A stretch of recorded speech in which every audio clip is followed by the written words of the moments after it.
Trois informations à retenir aujourd'hui. Les premiers retours dans un périmètre proche du bassin d'Arcachon. Alors ce sont quelques dizaines de milliers de personnes qui sont concernées. Deuxième élément d'information à retenir, deuxième information essentielle, le feu stabilisé dans le périmètre que nous décrivons depuis maintenant quelques jours. Et puis cette conférence de presse du ministre de l'Intérieur, 275 interpellations. Alors il y a beaucoup d'autres informations, moi j'ai retenu celle-là parce que ça m'a frappé. 275 interpellations, des individus qui ont mis le feu de façon volontaire ou involontaire. Et alors là encore, deuxième élément d'étonnement, le ministre nous donne des indications. 70-30, 70% des incendies sont volontaires. Ce sont des gens qui sont pris la main dans le sac, si je puis dire, avec un briquet ou des éléments comme par exemple des fusées. Alors que 30% seulement de ces incendies, de ces incendiaires ont mis le feu de façon tout à fait involontaire. Donc première information, on va en parler avec Raphaël Maillochon. Je fais le tour rapide de mon petit plateau du jour. Bonjour Raphaël, merci d'être avec nous. Spécialiste police-justice, TF1 et LCI. Carole Zanin est météorologue pour TF1 et LCI. On dit météorologue, météorologiste. Les deux. Météorologue. Les deux, ça marche, etc. Puis Stéphane Manigol, chef d'entreprise, vous dirigez le groupe Éclore. Bonjour Pascal. Et vous allez nous parler de ces chefs d'entreprise qui sont aujourd'hui confrontés à des difficultés. Alors l'État apporte un concours, et l'URSSAF aussi donne un petit coup de pouce, les services fiscaux, les banques. Bon, est-ce que ça suffit ? Est-ce que les assureurs, ça tombe sous le sens. C'est évident qu'un assureur devrait normalement assurer. Et puis cette image-là, vous voyez, vous avez une image en direct. Nous sommes à Lège, Cap Ferré. Vous voyez que quand je vous disais tout à l'heure, le feu est maîtrisé. Ça veut pas dire qu'il est fixé. Ça veut dire qu'on est sorti véritablement des difficultés. Il y a aujourd'hui et il y aura dans les jours et dans les semaines qui viennent vraisemblablement des reprises de feu. Je vous l'ai expliqué sur tous les tons. Ce sont les sous-sols, les rhizomes racinaires qui conservent de la chaleur, toujours très chaud. Un peu d'oxygène en réalité, et très vite le feu reprend. Alors nous allons rejoindre Sainte-Hélène. Sainte-Hélène, c'est une ville, ça fait partie de ces quelques villes, je crois qu'il y en a 9 dans lesquelles aujourd'hui, nous avons des habitants qui reviennent, et c'est Hugo de Matos, c'est bien ça, qui est sur place ? Non, c'est Alex, pardon. C'est Alex. Bonjour Alex. Dites-nous ce que vous avez autour de vous. Vous êtes à Sainte-Hélène, donc une de ces villes où les 84 000 évacués sont autorisés à rentrer. Et oui, exactement. On se trouve au gymnase de Sainte-Hélène, transformé en centre d'accueil. Et vous le voyez toujours sur ces images, le stock de nourriture qui est toujours présent ici, quoi qu'il arrive. Et ici, ce sont 3200 évacués à Sainte-Hélène qui vont pouvoir regagner leur habitation. Et je me trouve avec le maire de Sainte-Hélène, justement. Bonjour. Quel est votre sentiment aujourd'hui avec l'annonce de la réintégration de vos habitants ?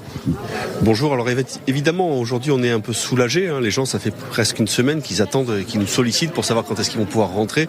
Donc ils peuvent rentrer, ça s'organise.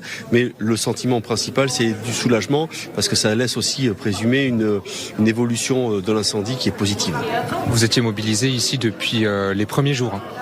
Depuis mercredi dernier, on a été ici dans le gymnase, centre d'accueil des pompiers. Nous le sommes toujours.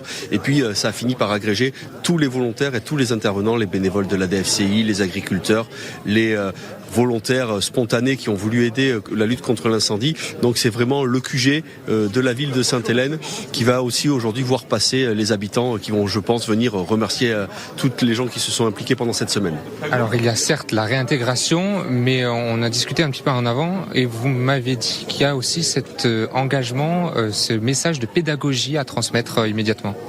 Oui, parce que quand on réintègre, nous on a déjà vécu des incidents de ce type-là, quand on réintègre la commune après une évacuation, on pense vite que tout est terminé, alors que ce n'est pas terminé. Le feu n'est ni fixé ni éteint, et il est bien maîtrisé sur la commune de Sainte-Hélène, mais les situations, la météo fait que il faut être vigilant. On a encore des équipes qui veillent le feu, qui éteignent les départs potentiels, et donc il y a beaucoup de circulation dans la ville. Le massif forestier reste interdit, les pistes cyclables restent interdites, donc il y a aussi tous ces messages-là à faire passer. On rentre à la maison, mais la maison est encore fragile. Très bien, merci beaucoup à vous. Et voilà, vous le voyez, toujours un message de vigilance ici à Sainte-Hélène pour les 3200 personnes qui ont été évacuées. Alors, nous sommes de retour ici. Je vous présente Laure Westphal, qui est psychologue chargée d'enseignement à Sciences Po, et vous êtes une spécialiste des violences contemporaines. À votre avis, qu'est-ce qui se passe dans la tête des gens qui reviennent, hein? Alors je crois qu'il s'agit de faire une distinction peut-être d'abord entre les sinistrés, les pompiers, les volontaires, enfin toutes ces personnes qui... Alors là, je vous parle plutôt des habitants. Vous avez quelques dizaines de milliers de personnes qui reviennent. Il y a 9 communes, un périmètre dans lequel les autorités ont estimé qu'il y avait plus de danger. Donc les gens sont autorisés à rentrer chez eux. Bon, j'imagine qu'ils ont dû se poser beaucoup de questions pendant la période de départ, pendant cette période d'isolement. Là, qu'est-ce qui se passe exactement dans leur tête? Vous rentrez chez vous après quelques jours et ces incendies. Qu'est-ce que vous pensez? Là aussi, il s'agit de distinguer ceux qui ont vécu quelque chose de vraiment violent sur place, ceux qui sont partis avant. Tout dépend de ce qu'ils ont vécu avant de partir. Ce qui est important de souligner, c'est que en période de crise, les personnes ne peuvent ne pas réaliser complètement ce qui est en train de se passer. C'est-à-dire qu'ils sont parfois dans une forme d'agitation, de fuite, de sidération, d'effroi. Qu'est-ce qui va se passer? C'est pas toujours facile d'élaborer sur le moment quelque chose. Donc le premier mouvement, ça peut être la fuite, ça peut être se protéger, ça peut être aussi un petit peu s'inquiéter, ça peut être essayer d'agir pour essayer d'améliorer les choses de loin. Et là, c'est le soulagement, là? Il peut y avoir un soulagement. Il peut y avoir un soulagement dans le sens où ça me nuise, mais en même temps, rien n'est quand même définitif à ce stade. Et il peut y avoir aussi des difficultés dans le sens de l'après-coup. C'est-à-dire que... Une espèce de choc, oui, choc, parce que retardement. Exactement, parce que dans un premier temps, lorsque certaines violences comme ça produisent de l'effroi, les personnes peuvent ne pas réaliser sur le coup. Par contre, dans l'après-coup, ils peuvent se rendre compte de ce qu'ils ont perdu, faire le compte, et ça peut se mesurer dans des actes très simples de la vie quotidienne. Effectivement, contacter les assurances, appeler les amis, en parler à leurs enfants, c'est-à-dire que au moment de la reprise de ce qu'ils sont en train de raconter à leurs proches, ils réalisent aussi eux-mêmes parfois ce qu'ils ont vécu et ce qu'ils vont devoir élaborer dans un après-coup. Bien sûr. Alors ils l'ont peut-être vécu à distance. Regardez la carte là de ces villes nous donne déjà une indication. C'est-à-dire que c'est le second cercle. Le premier cercle, c'est tout ce qu'il y a autour du bassin d'Arcachon. C'est-à-dire que ce sont des gens qui ont été victimes des incendies, soit de façon directe ou indirecte. Directe, c'est-à-dire que ils ont perdu leur maison, leur entreprise. Indirect, c'est tous ceux qui ont vu, tous ceux qui ont assisté à l'avance du feu. Et puis il y a une espèce de deuxième cercle là, Sainte-Hélène, Salonne, Saint-Médard-en-Jalles, Saint-Jean-d'Iliac, Cestas, etc. Mérignac, vous voyez tout ça, le Haillan. Le Haillan, déjà quand on parle du Haillan, on parle de Bordeaux. On est à Bordeaux, hein. Donc ces gens-là reviennent aujourd'hui, un petit peu plus proche du bassin d'Arcachon, la petite ville de Mios et le Bar. Bon. Ces gens-là, donc, reviennent. C'est quand même la première information un peu positive que je peux donner depuis une semaine. Donc, c'est le signe qu'il y a quand même une forme de maîtrise. Et pour savoir, bien, si nous avons le vent dans le dos, si je puis dire, si on peut mettre toutes nos chances du bon côté, je vais maintenant me tourner vers Carole Zanin. Carole, quelles sont les conditions météo? J'ai compris qu'elles étaient un peu plus favorables à la lutte contre les incendies.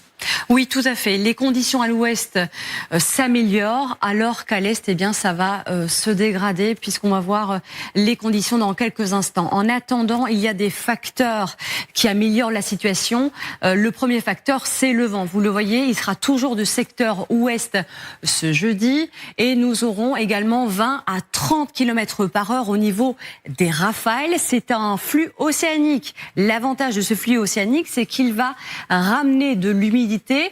On est plus ou moins en taux de 60-70% de taux d'humidité actuellement. Ce vent de secteur ouest, on va le garder pour vendredi, samedi et dimanche. D'après Météo France, il sera faible à modéré, donc 20 à 30 km/h est toujours chargé en humidité.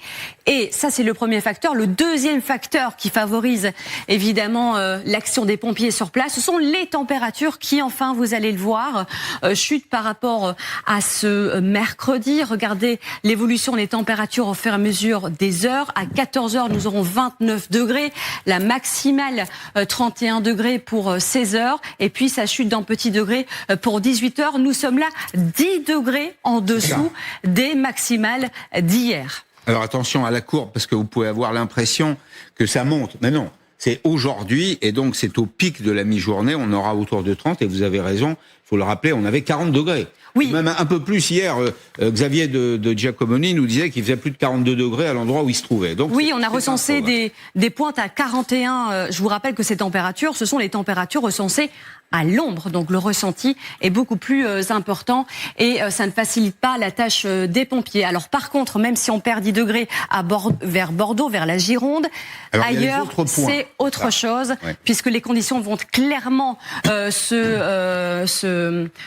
péjorer vers le nord-est. On attend 39 degrés vers Strasbourg, vers Lyon, vers Grenoble également. Regardez, je ne vous mens pas, 32 petits degrés. Ça reste chaud, mais beaucoup moins extrême en Gironde pour cet après-midi, 33 dans les rues parisiennes. Là où il va faire chaud, cette chaleur extrême va être accompagnée de l'instabilité. On attend des averses orageuses. Vous allez voir notre carte pour cet après-midi, des averses orageuses ponctuées de quelques plaines alsaciennes.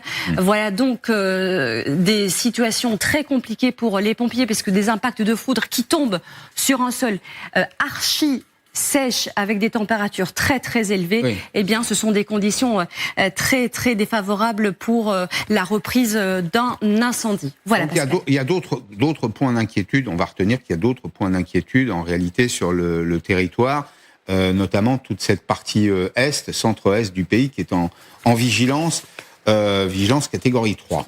Voilà, vous l'avez bien dit Pascal, le centre et l'est du territoire, encore 21 départements qui sont placés sous vigilance orange canicule, donc jusque demain minuit.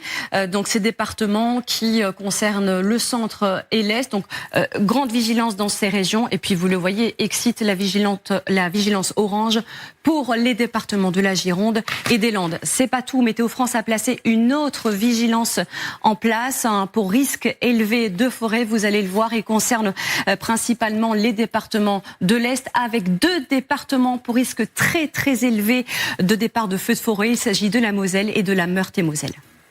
Merci Carole, je voulais ajouter ça, effectivement, il y a 2 départements aujourd'hui qui sont sous surveillance, la Moselle c'est Metz, la Meurthe-et-Moselle c'est Nancy, avec des mesures drastiques qui ont été prises par les autorités, par le préfet notamment. Alors, des territoires marqués par un déficit de précipitation, il a pratiquement pas plu dans ces territoires, donc avec un danger élevé, interdiction de l'arrosage, des espaces verts, des espaces arborés, des golfs, interdiction de tout prélèvement d'eau, parce qu'on risque de se confronter à un problème de pénurie, interdiction de remplir sa piscine, bien sûr, et de laver ses véhicules. Nous partons à Saint-Jean-d'Iliac. Alors, à Saint-Jean-d'Iliac, qui allons-nous retrouver? Ah, je vois notre envoyé spécial, qui est manifestement embarqué, je ne sais pas où, il va falloir nous expliquer. Où êtes-vous ?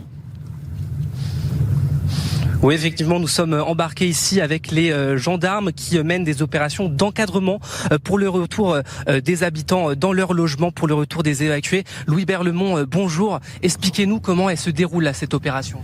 Alors cette opération, donc dans la commune de Saint-Aubin en l'occurrence, et de Saint-Ménard, non je confonds les noms des communes. Notre objectif, c'est d'assurer le retour des populations sur place. À cet effet, on a principalement une mission de contrôle des flux et de contrôle de zone, c'est-à-dire de vérifier à ce que les véhicules circulent bien dans les communes. En l'occurrence, là, c'est très calme, et de s'assurer toujours et de protéger les habitations en cas de cambriolage, notamment avant que les habitants reviennent sur leur domicile. Combien de gendarmes sont mobilisés là pour cette opération ?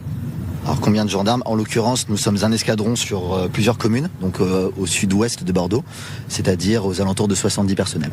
Il y a le risque aussi pour les habitants de découvrir leur logement pillé ? Alors il y a malheureusement un risque, donc on a toujours veillé notamment depuis maintenant quasiment une semaine, à protéger les habitations.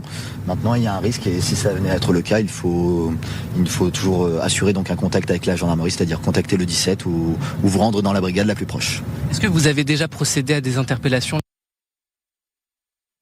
Ah, bien. Petite interruption de faisceau, ça arrive toujours quand on est en situation de déplacement. Raphaël Maillochon, Comment sont décidés, d'ailleurs, sur quelle base sont décidés les retours, les rapatriements de personnes? 80 000 personnes, hein, c'est pas rien, c'est quand même une ville de taille significative. Là, c'est sur 9 villes ou villages. Qui décide et dans quelles conditions? Alors, qui décide? Très clairement, ça c'est dans la main des préfectures, en l'espèce la préfète de la Gironde qui a largement communiqué, notamment avec un communiqué de presse qui est très bien fait, avec les listes des 9 communes. Et d'ailleurs, la préfète de la Gironde précise que si les conditions de sécurité ne sont pas réunies, alors il y aura une nouvelle fois des évacuations. Elle met dans la tête, ok, vous pouvez maintenant rentrer chez vous. Elle parle là, 84 000 personnes évacuées, mais elle le précise, si jamais la situation se dégrade de nouveau, alors il faudra repartir. Et d'ailleurs, dans les conditions qu'elle donne des consignes, par exemple, ne pas couper son téléphone portable, parce qu'on le sait, le dispositif FR Alert a massivement bien fonctionné dans les différents départements concernés par les feux. Donc elle dit, chargez votre téléphone, ne le coupez pas, suivez les consignes des forces de l'ordre, ne vous approchez pas des zones sécurisées, et elle le met noir sur blanc. Préparez-vous, sa phrase c'est, vous devez être prêt à une nouvelle évacuation. Donc cela reste dans les mains des préfectures, les préfets qui rendent compte aussi, in fine, au ministre de l'Intérieur.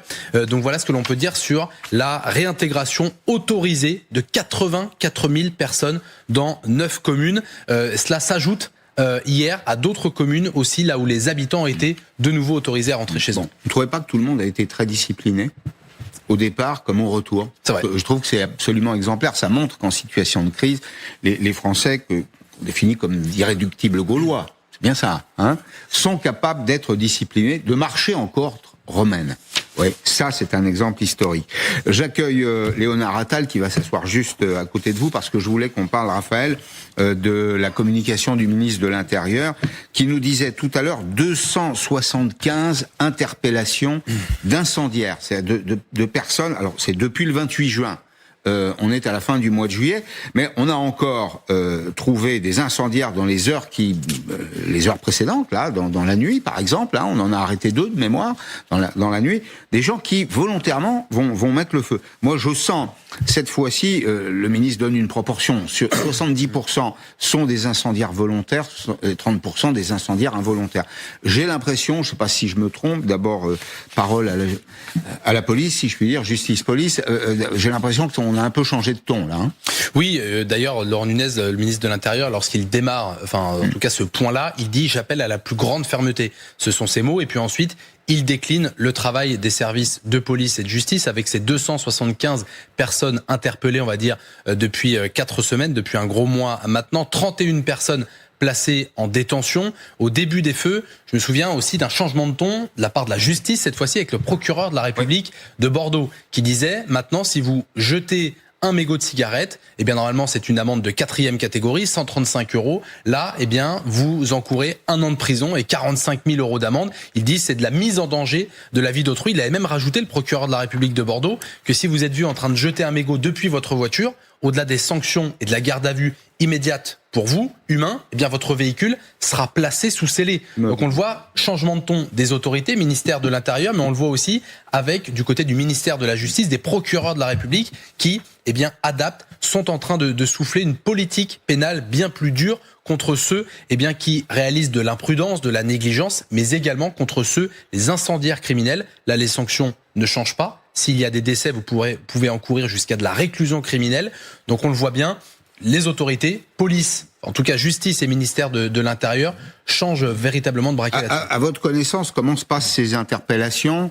Ce sont des patrouilles qui évaluent un comportement suspect ou qu'ils découvrent tout simplement avec une arrestation. Il faut qu'il y ait flagrant délit. Alors il y a 2 choses, il y a, on va dire, deux axes. Le premier, c'est l'axe, on va dire, du flagrant délit. Effectivement, les patrouilles des militaires de la force Sentinelle, des gendarmeries, de la gendarmerie nationale ou de la police nationale, qui voient cela de leurs yeux. Et puis il y a un deuxième axe qui est l'axe de l'enquête avec ces cellules de gendarmes qui sont en train eux, ils remontent le feu à l'envers pour aller voir comment est-ce que naît ce feu. Ils retrouvent peut-être un mégot, une bouteille de white spirit, d'essence ou que sais-je, et puis ils mènent des investigations avec de la téléphonie, de la vidéosurveillance lorsqu'il y en a, et donc puis on utilise de voisinage. Le bornage téléphonique, Bien par sûr. exemple, pour savoir qui était là au moment présumé où le feu s'est déclaré, c'est ça? Oui, et puis il y a aussi le renseignement humain avec des enquêtes de voisinage en disant j'ai vu telle voiture immatriculée peut-être comme ça, voilà, on l'a jamais vu dans le secteur. Donc il y a vraiment deux axes pour arriver à ces interpellations. On ne peut pas à l'heure actuelle quantifier combien est-ce qu'il y a eu de flagrants délits et combien de personnes interpellées l'ont été à la suite d'une enquête réalisée par les forces de l'ordre. Et on arrive à ces chiffres, 275 interpellations en 4 semaines. Bon, Léonard Attal, service politique TF1 LCI, ça n'est plus simplement un problème police-justice, c'est devenu un vrai problème politique aujourd'hui, et j'imagine que l'opinion attend des réponses très politiques de ceux qui nous dirigent. Oui, je crois, Pascal, que ce changement de ton du ministre de l'Intérieur et donc du gouvernement, il est à la hauteur, évidemment, de l'attente qu'il y a dans l'opinion publique, d'une réponse peut-être de fermeté, aussi à la hauteur du besoin de répondre aux critiques sur le manque de moyens de la sécurité civile, du vieillissement de la flotte aérienne. Ce qu'a dit à un moment donné, d'ailleurs, Laurent Nunez tout à l'heure, c'est en fait... on peut parler des moyens, on peut parler des moyens déployés sur le terrain, humains, aériens, mais si vous avez des dizaines d'individus qui s'amusent à allumer des feux dans la forêt, dans des zones d'extrême sécheresse, en fait, il y a des moyens de rien faire. Enfin voilà, il y a aussi un message de responsabilité à avoir. Et pour ceux dans les cas où ça ne suffit pas, un message aussi de fermeté. Donc, je pense effectivement que c'est ce qu'a voulu faire le ministre de l'Intérieur, alors qu'on voit qu'aujourd'hui le débat politique, est plutôt sur la question des moyens de la sécurité civile, qui serait pas assez important pour certains, sur l'adaptation au changement climatique, qui ne serait pas suffisamment non plus. Là, effectivement, le ministre de l'Intérieur, il a voulu ramener la discussion sur un message de fermeté, des comportements et sur les comportements à risque, à ne surtout pas adopter, et à condamner fermement dans le cas où il se déroulerait. Et d'ailleurs, il a mentionné, il me semble, une condamnation ferme qui a eu lieu. Alors, il y a deux condamnations. Alors, je les trouve pour le moment un peu symboliques. Je ne sais pas ce que vous en penserez, vous, Raphaël. Il y a eu 2 condamnations, 2 peines prononcées, 1100, je connais pas les cas, mais 1100 € d'amende et 1200 € d'amende. Est-ce que c'est suffisamment dissuasif ? Il y a de la prison ferme Alors, je ne parlais pas de ce cas de figure. Non, mais c'est dans les dernières 24 heures, en effet, il y a deux mesures qui sont prises, qui sont des amendes. On a jugé qu'il y avait une responsabilité directe, etc. Et donc, ce sont des amendes 1100, 1200 €. C'est pour le moment assez faible. C'est assez faible, Pascal, mais pas oublier que c'est la personnalisation de ce qui est, l'échelle des peines, pardon. Vous avez un maximum aujourd'hui, et puis ensuite elle est personnifiée, personnalisée en fonction de l'auteur reconnu de l'infraction, en fonction de ses revenus, de ses précédents. Est-ce qu'il était connu au traitement des antécédents judiciaires? On est loin effectivement des amendes, ce que l'on encourt. Je parlais du procureur de la République de Bordeaux il y a quelques instants, Renaud Godel, qui lui disait si vous jetez un mégot, vous encourez 1 an de prison et 45 000 € d'amende. On le voit avec les exemples récents, sans connaître avec précision le cas et pourquoi cette personne a été condamnée, mais on le voit, ce sont des infractions, donc des peines d'amende qui sont inférieures à 1500 € d'amende. Il faudra peut-être réfléchir plus tard, ça sera à la main du législateur, mais effectivement de changer, peut-être en tout cas, en ce qui concerne les feux de forêt, les incendies. On l'a dit, il n'y a pas eu de décès de personnes civiles, il y a eu 4 sapeurs-pompiers décédés, professionnels, volontaires, donc il faudra peut-être que le législateur se penche par la suite, en tout cas, à réfléchir à un nouveau quantum de peine. Qu'en pensez-vous ? Écoutez, il y a la psychologie, puis il y a aussi les mesures qu'on peut prendre, très concrètes, pour dissuader. Absolument, mais je pense que ça n'est pas exclusif. Le problème individuel de certaines personnes et le problème collectif, ce sont 2 problèmes qui ne sont pas exclusifs. Je pense que c'est important de les prendre en compte ensemble. C'est-à-dire que, en effet, on ne peut pas nier l'importance de ces incendiaires volontaires. On en a déjà un petit peu parlé, c'est-à-dire que ce sont des personnes tout à fait responsables au sens responsables de leurs actes, c'est-à-dire il n'y a pas de pathologie qui les rendrait irresponsables, donc c'est important qu'il y ait quelque chose qui se passe de ce côté-là. Par contre, il y a quand même aussi le problème collectif, c'est-à-dire par exemple la succession des canicules qui a précédé ces incendies, et pour ça il s'agit quand même de de prendre en compte le problème global et d'inciter les... Oui, le fait qu'il fasse de plus en plus chaud, qu'il y ait réchauffement climatique, ne justifie pas qu'on s'amuse avec des allumettes. Non, ce sont deux problèmes distincts. Oui, mais il n'y en a pas un qui peut justifier qu'on oublie l'autre. C'est-à-dire, on peut tout à fait pénaliser, les incendiaires et les... C'est même nécessaire, parce que c'est criminel. Absolument. Oui, absolument. Mais il s'agit aussi de pouvoir responsabiliser, peut-être, et redonner un sentiment d'espoir et d'espoir à tous ceux qui se sentent impuissants vis-à-vis du réchauffement climatique. Donc ça peut être aussi un levier complémentaire à activer en même temps que se pencher sur la question de la pyromanie, qui est un vrai fléau, en effet. Parfait. Alors, nous retournons sur le terrain. Toujours ces images. Lèche-Cap-Ferré, c'était ce matin. Vous le voyez, hein, il y a des reprises de feu. Ça n'étonne personne et surtout pas les pompiers qui sont très vigilants. Nous avons aujourd'hui les moyens de déterminer où les feux reprennent. Alors, on est tout à la fois sur terre et dans l'air, puisque il y a des avions qui surveillent aujourd'hui le massif forestier. Vous avez des drones aussi, alors des drones véritablement intelligents, hein. Il y a beaucoup d'intelligence artificielle. Tout à la fois, ces drones surveillent les feux, mais aussi sont capables d'identifier les températures du sol, donc d'évaluer le risque, hein, de déterminer les endroits qui sont les plus à risque. Les informations que je voulais vous donner, c'est également la réouverture cet après-midi à 14h de l'autoroute A63 dans les deux sens. Alors, elle était ouverte en partie, on pouvait accéder au sud du bassin d'Arcachon, si j'ai bien compris, la Thèse de Bûche notamment, mais l'autoroute était bloquée un tout petit peu plus bas. On va essayer de trouver une carte pour vous la montrer. C'est une autoroute un peu stratégique, hein, parce que c'est l'autoroute qui donne accès au Pays Basque. Pays Basque, tout à fait. Hein, c'est ça. Ouais. Et donc là aussi, bon, on imagine que si la décision administrative est prise, d'abord c'est fait, Léonard, c'est fait en lien avec le ministère des Transports, le ministère de l'Intérieur, enfin tourisme, Bercy. C'est l'interministériel là. Tout à fait. Il y a un vrai enjeu pour le gouvernement là de relancer l'attractivité touristique dans les jours qui viennent, pas attendre la mi-août. Un chiffre, par exemple, pour la Gironde, c'est le tourisme, ça représente 7% du PIB départemental. Oui, c'est considérable. C'est considérable. Et là, c'est l'impact direct. Hein, on imagine aussi toutes les retombées économiques. Donc, effectivement, la priorité maintenant pour le gouvernement, si cette accalmie et cette amélioration se confirme, parce qu'il faut rester prudent. D'ailleurs, on a senti aussi que Laurent Nunez ne voulait pas s'emballer, le ministre de l'Intérieur. La situation est toujours à risque, il l'a dit, mais il y a une volonté de relancer le tourisme assez rapidement et donc de permettre aussi aux flux de touristes de pouvoir regagner leur lieu de vacances. Parce que tout ce qui est au sud d'Arcachon, là on le voit très bien sur la carte, hein, en réalité, est accessible aujourd'hui. Alors ce sont des endroits où il y a des professionnels du tourisme, hein, vous avez des campings, des hôtels, des restaurants qui attendent le client. J'écoutais ce matin sur une radio un restaurateur qui disait, moi j'ai fait 13 couverts hier. Bon, il y a pas une fumée, il y a rien, il y a pas une odeur, il y a pas une fumée, j'ai fait 13 couverts alors que j'en fais entre 150 et 200 habituellement. Donc ça peut être l'autoroute de la survie hein, pour le secteur touristique. Pour certains campings, on les entend hein, parfois le mois d'août, c'est 40-50% de leur chiffre d'affaires à l'année. Bon, A63, donc on descend vers le sud, on accède au Pays Basque. Stéphane Manigold, je vous ai vu réagir.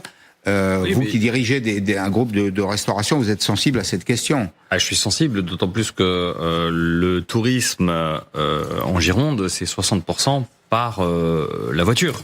Et donc, quand vous avez les routes qui sont fermées, vous vous privez de 60% d'entrée. Le train ne fonctionne toujours pas. Hein. Et après, il y a les autres moyens de transport, mais déjà, vous avez presque les 2/3 des touristes qui viennent en voiture à Bordeaux qui ne peuvent pas accéder. Ensuite, vous avez... Je vais remercier mes deux amis, si vous permettez. Avec plaisir. Je les libérais parce qu'ils ont du travail, ils ont de l'activité, et j'espère qu'ils reviendront me voir après. Donc merci Léonard, merci bonne beaucoup, émission, Raphaël. Mais je vais aussi... Pas l'autoroute ouverte, le train en revanche toujours trafic fermé. Toujours interrompu, sauf sur je le précise, pardon Stéphane, c'est important, il y a deux barreaux, vous savez quand on est à Toulouse, il y avait le barreau sud qui va vers Pau, qui va vers les Pyrénées, et puis vous en avez un autre qui va vers Agen, notamment, et Toulouse, et lui fonctionne. Et le train Bordeaux-Arcachon qui est fermé également. Oui. Mais je vais balayer aussi devant ma cour parce que vous avez parlé tout à l'heure des sanctions. À Mont-de-Marsan, le 27 juillet, il y a un couple de restaurateurs d'une trentaine d'années qui a été condamné pour avoir allumé un brasero et tiré un feu d'artifice pour leurs clients le 25 juillet. Donc c'est aussi notre responsabilité. Là, le 25 juillet. Oui, le 25 juillet, parce que lundi 27 juillet, il y a un couple de restaurateurs d'une trentaine d'années pour allumer un brasero et tirer un feu d'artifice le 25 juillet dans la partie non évacuée de Biscarrosse en pleine vigilance rose. Donc il y a aussi une responsabilité des professionnels. Ces gens-là sont des irresponsables. Et j'aimerais juste prendre le deuxième exemple, si vous me permettez, cher Pascal. C'est toujours à Mont-de-Marsan le mardi 28 juillet. Il y a eu la condamnation la plus lourde. Vous avez fait état de 4 ans d'emprisonnement et 18 mois avec sursis. Évidemment, cette personne a été condamnée parce que elle a commis 2 actes répréhensibles que la justice a sanctionnés. Le premier, c'est d'avoir déclenché des incendies en jetant des mégots près de Biscarrosse le 23 juillet. Mais surtout, il a pris 4 ans et 18 mois parce qu'il a agressé sexuellement des gendarmes. C'est pas parce qu'il a mis le feu, c'est parce qu'il a agressé sexuellement des gendarmes que la peine a été prononcée sur l'agression sexuelle auprès de gendarmes. Donc, il faudrait pas croire que les 4 ans qui ont été donnés, c'est parce qu'il a mis le feu. Non, c'est parce qu'il a agressé sexuellement des gendarmes. C'est ça la conséquence des 4 ans. Donc, quand on parle de fermeté, oui, il faut rentrer dans le détail et la fermeté, elle doit s'appliquer. Moi, je serais favorable que tout court, il prenne 4 ans parce qu'il a mis le feu. Bon. Et que derrière, ce soit aggravé, parce que quand on agresse sexuellement les gendarmes, 4 ans, c'est un peu court. Ça n'a pas de rapport. Oui, ça n'a pas de rapport. Mais c'est les conséquences, en fait, du jugement. Hein. Non, mais c'est complètement fou. Alors, vous restez avec nous, parce qu'on évoquera tout à l'heure les conséquences économiques et puis les dispositifs de sauvegarde, les parachutes économiques, sociaux qui sont mis en place à la fois par l'État, les services fiscaux, les banques, l'URSSAF, etc. Mais nous partons rejoindre, parce qu'on l'a retrouvé, pas tout à fait Hugo de Matos, non ? Il n'est pas tout à fait disponible encore. On joindra également le maire de Saint-Jean-d'Iliac. Saint-Jean-d'Iliac, c'est cette commune, ça fait partie de ces communes en tout cas, vers lesquelles reviennent aujourd'hui plus de 80 000 personnes. Donc on a considéré, comme vous l'ont expliqué tout à l'heure nos journalistes, service police-justice et puis service politique, on a considéré, l'autorité politique et administrative a considéré que les conditions étaient suffisamment sûres pour rapatrier plus de 80 000 personnes. Mais tout de suite, Suzy Muselet, vous allez voir dans ce reportage que, on continue d'humidifier la terre parce que il y a ce risque de reprise d'incendie, et donc c'est le travail actuel, au moins une partie du travail actuel des pompiers. Oui, regardez ces opérations de noyage effectuées ici à Lanton. Alors l'objectif, c'est d'éteindre ces sols que vous voyez encore fumants. C'est toute cette zone qui a brûlé hier, une des plus grosses reprises. C'est donc aujourd'hui un enjeu stratégique et on le voit sur ces images, les sols sont toujours fumants. Ce ne sont pas des reprises de feu, mais bien des racines ou des souches qui sont toujours incandescentes parce que le sol ici est principalement composé de sable. Et nous sommes avec le capitaine Bruno Roland du SDIS de l'Isère. Capitaine, pourquoi dans cette zone particulière ces opérations sont nécessaires aujourd'hui ? Alors hier se sont tenus 2 gros départs de feu qui ont été très virulents sur ces 2 secteurs.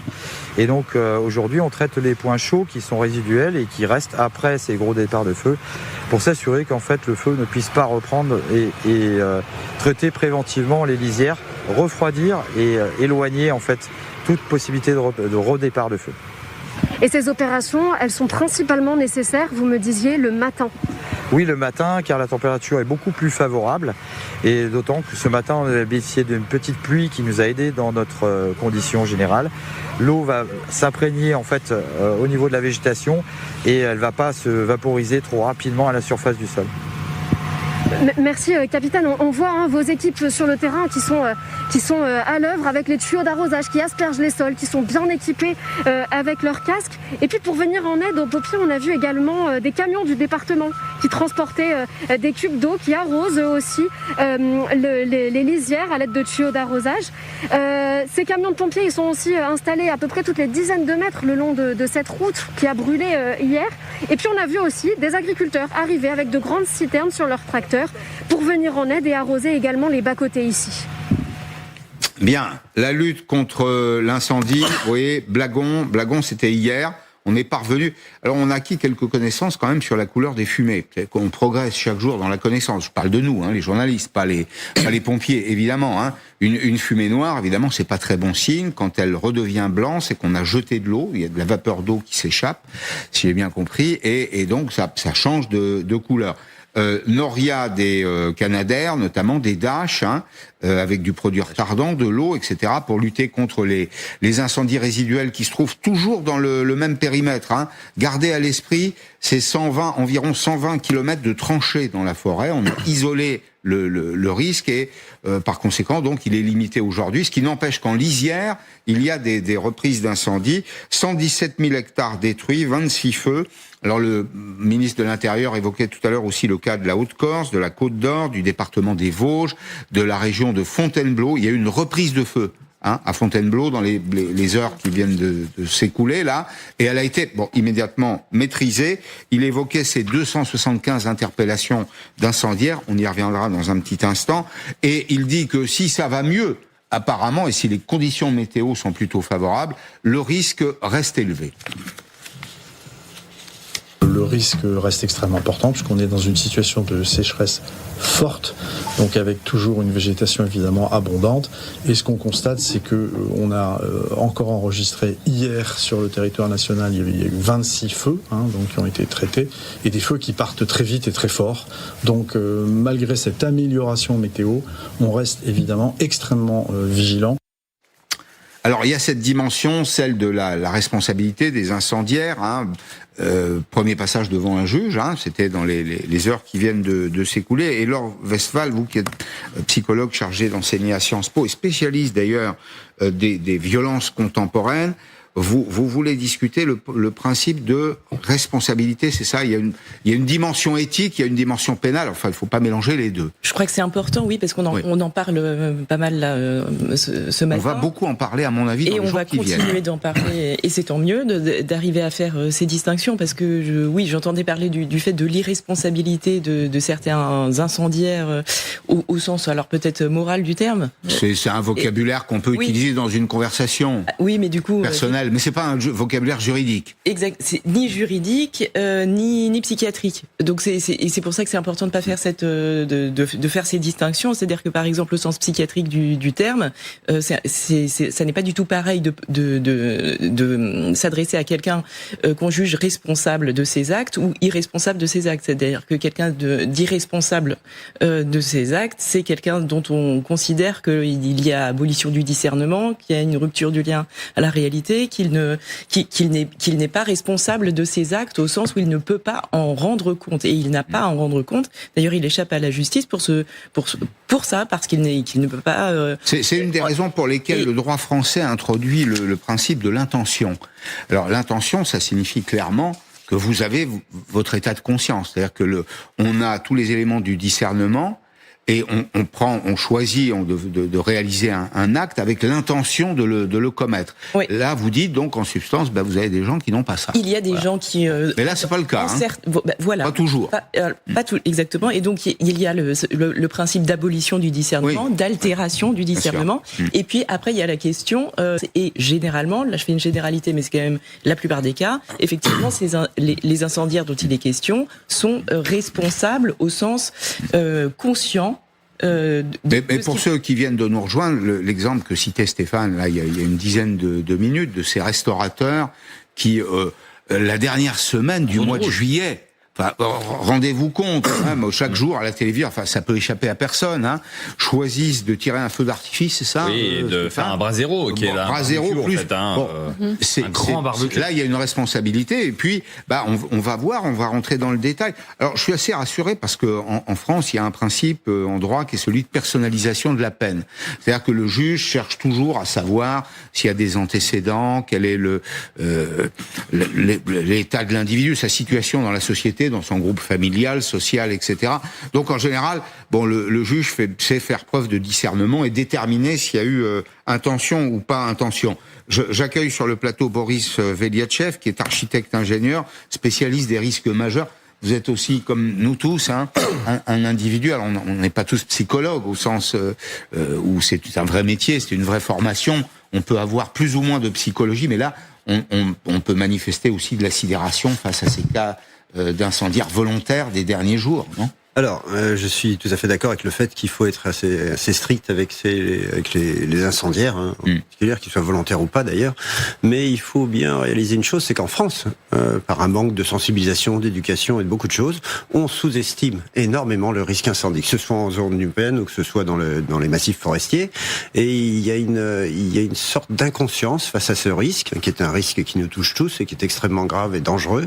Il y a des pays où la loi est très sévère à ce niveau-là, mais par contre où les gens sont à même de comprendre ce que c'est qu'un incendie, les conséquences que ça peut avoir et les conséquences d'un geste aussi banal soit-il qu'on puisse avoir. Mais comment vous expliquez l'absence de sensibilité ? C'est ce que vous dites. Alors, à la question des incendies. Tout le monde sait qu'une allumette peut mettre le feu dans une pinède, non ? Pour avoir travaillé moi-même avec des pompiers d'ailleurs dans des interventions, j'ai aidé quelques écoles primaires parce qu'on a des journées maintenant qui sont dédiées aux catastrophes naturelles d'ailleurs, qui sont faites, et c'est vrai que les instituteurs sont un petit peu démunis là-dedans parce que c'est pas leur métier déjà, ils ont juste une petite fiche, ils doivent organiser ça. Donc j'ai proposé mes services d'ailleurs dans des écoles primaires, je me souviens à l'époque parce que mes enfants y étaient, donc j'ai commencé comme ça, puis de bouche en oreille, on m'a demandé dans plusieurs écoles, et je m'étais associé d'ailleurs avec des pompiers pour faire des journées de sensibilisation, ou comme on fait par exemple au Japon, où j'ai vécu longtemps, il y a des pompiers qui arrivent avec 100, 200 bouteilles, etc. Et chaque enfant passe devant un feu, il essaie d'éteindre, il comprend la vitesse de propagation d'un feu, ce que c'est qu'un feu, comment on l'éteint, quel danger ça représente. Et je pense que agir ainsi, c'est éduquer, sensibiliser les populations sur la gravité, sur les conséquences d'un feu, la vitesse de propagation, ce que c'est, réaliser vraiment les conséquences d'un tel acte, c'est quelque chose de primordial de façon à réduire considérablement, en fait, l'irresponsabilité face à ce désastre. Et je pense que c'était une chose qui est primordiale à faire en France, alors il y a plein d'autres choses. Ça peut être la culture du risque. Oui, ça fait partie de la culture du risque. On rentre dans un monde qui est un monde à risque. Voilà, ça fait de raisons qu'on peut discuter, mais avec des pics de froid, des pics de chaleur, des pics d'inondation. Enfin, on est dans n'est-ce pas, des phénomènes météo extrêmes, Carole, qui risquent malheureusement.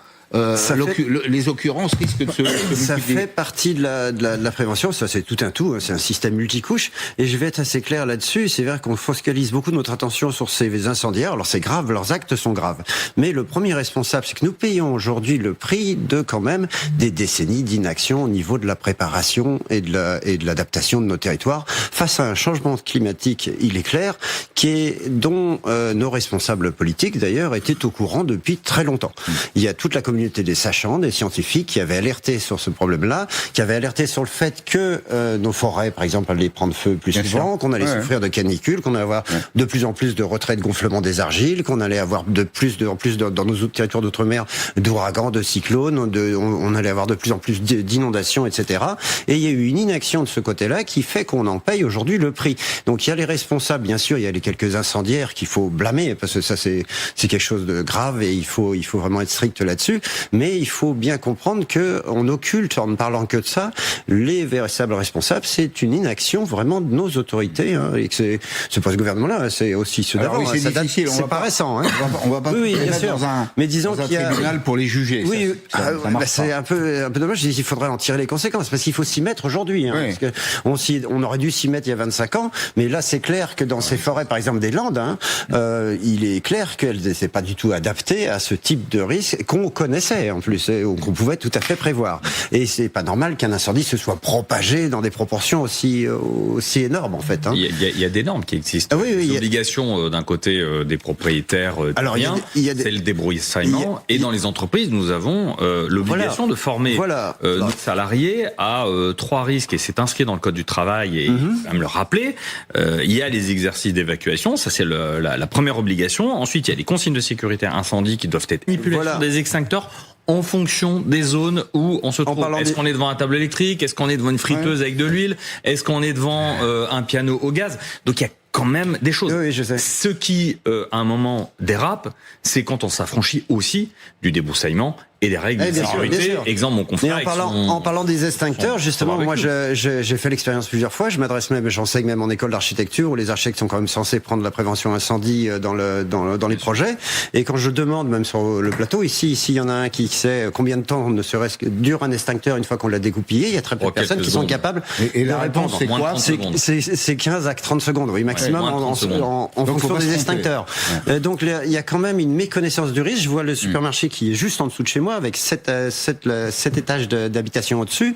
Les 2 issues de secours, où c'est formellement interdit, sont remplis d'étalages où ils mettent de la vente avec les portes coupe-feu bloquées, les espaces pour les personnes à mobilité réduite qui sont complètement encombrés, et on trouve même de l'essence à barbecue dans ces cages d'escalier. Donc il y a vraiment une inconscience et une sous-estimation de ce risque en France qui est assez grave, et il est peut-être temps de reprendre très sérieusement. Vous corroborez que c'est l'affranchissement des règles qui sont déjà établies qui conduisent aussi bien sûr, parce qu'il y a une négligence.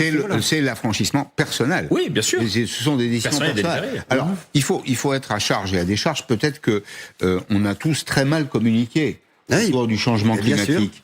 D'abord sur les mots. Le mot dérèglement climatique n'a aucun sens parce qu'il n'y a jamais eu de règlement. Donc il peut pas y avoir dérèglement, qui est un phénomène de réchauffement. Très bien, on communique avec des moyennes aujourd'hui. Moi, j'écoute les climatologues et j'écoute notamment François Gémen. Je trouve que son discours, il était ici il n'y a pas très longtemps, est assez convaincant. Il dit voilà, on a communiqué sur le réchauffement climatique en termes de moyenne. Quand vous expliquez aux Françaises, aux Français, mais comme à tous les Européens, les températures en moyenne vont augmenter d'1,5 degré, les gens se disent c'est pas très grave, 1,5 degré, on va le supporter. La bonne communication, c'était de dire non, vous allez vivre des pics de très grande chaleur et de très grand froid qui vont rendre votre environnement hostile, voire totalement inhabitable à certaines périodes de l'année. Donc, je veux dire, la société a sa responsabilité, les politiques ont la leur. Vous savez comme moi, Monsieur Veliatchev, que ce qui mobilise les politiques, c'est ce qui se passera demain matin. C'est pas ce qui se passera dans 25 ans. Les politiques court-termistes, oui. Bon, non, mais je veux pas faire de populisme à 4 sous. Enfin, ce qui mobilise profondément la classe politique, pas seulement en France, partout, ce sont les échéances électorales. Et il y a une déconnexion totale du temps de la nature, du temps de l'évolution du climat avec le calendrier électoral. Et donc l'enjeu aujourd'hui, c'est de reboucler les deux, de faire en sorte que tout le monde ait parfaitement conscience. Et vous savez, les gens commencent à changer quand ? Ils commencent à changer quand le prix de la pénalité est douloureux. Vraiment. C'est-à-dire quand ce qu'ils vivent, c'est le résultat de leur comportement est devenu si douloureux que ça induit en réalité un changement de comportement. Et on aurait dû le faire quand même il y a pas mal d'années. On aurait dû. On a eu des inondations terribles à 3 reprises il y a 2 ans dans le nord de la France. On a eu un incendie quand même en 2022 dont on se souvient. Il y a eu des canicules, c'est pas la première. Franchement, le gonflement et retrait des argiles, c'est un phénomène qu'on connaît depuis très longtemps, qui cause vraiment de problèmes. C'est plus de 10 millions d'habitations aujourd'hui qui sont touchées, et on parle d'une croissance jusqu'à 19 millions d'ici 2050 peut-être. Donc ça va être catastrophique. Et on voit bien que notre système arrive à ses limites. Notre système en fait d'indemnisation suite aux catastrophes, parce que chaque année, ici on parle de 4 milliards, 5 milliards, etc. Il faut savoir que si la Seine déborde, avec une crue comme celle de 1910 ou centenale, bicentenale ou millénaire, là on parle dans les dernières simulations de 50 milliards d'euros de dommages directs et indirects. Tout notre système s'écroule. Alors, je vous interromps une seconde. Bon, on va poursuivre. On a 2 heures pour évoquer toutes ces questions. Nous allons rejoindre le maire de Saint-Jean-d'Iliac, Monsieur Quintano. Alors, pourquoi Saint-Jean-d'Iliac?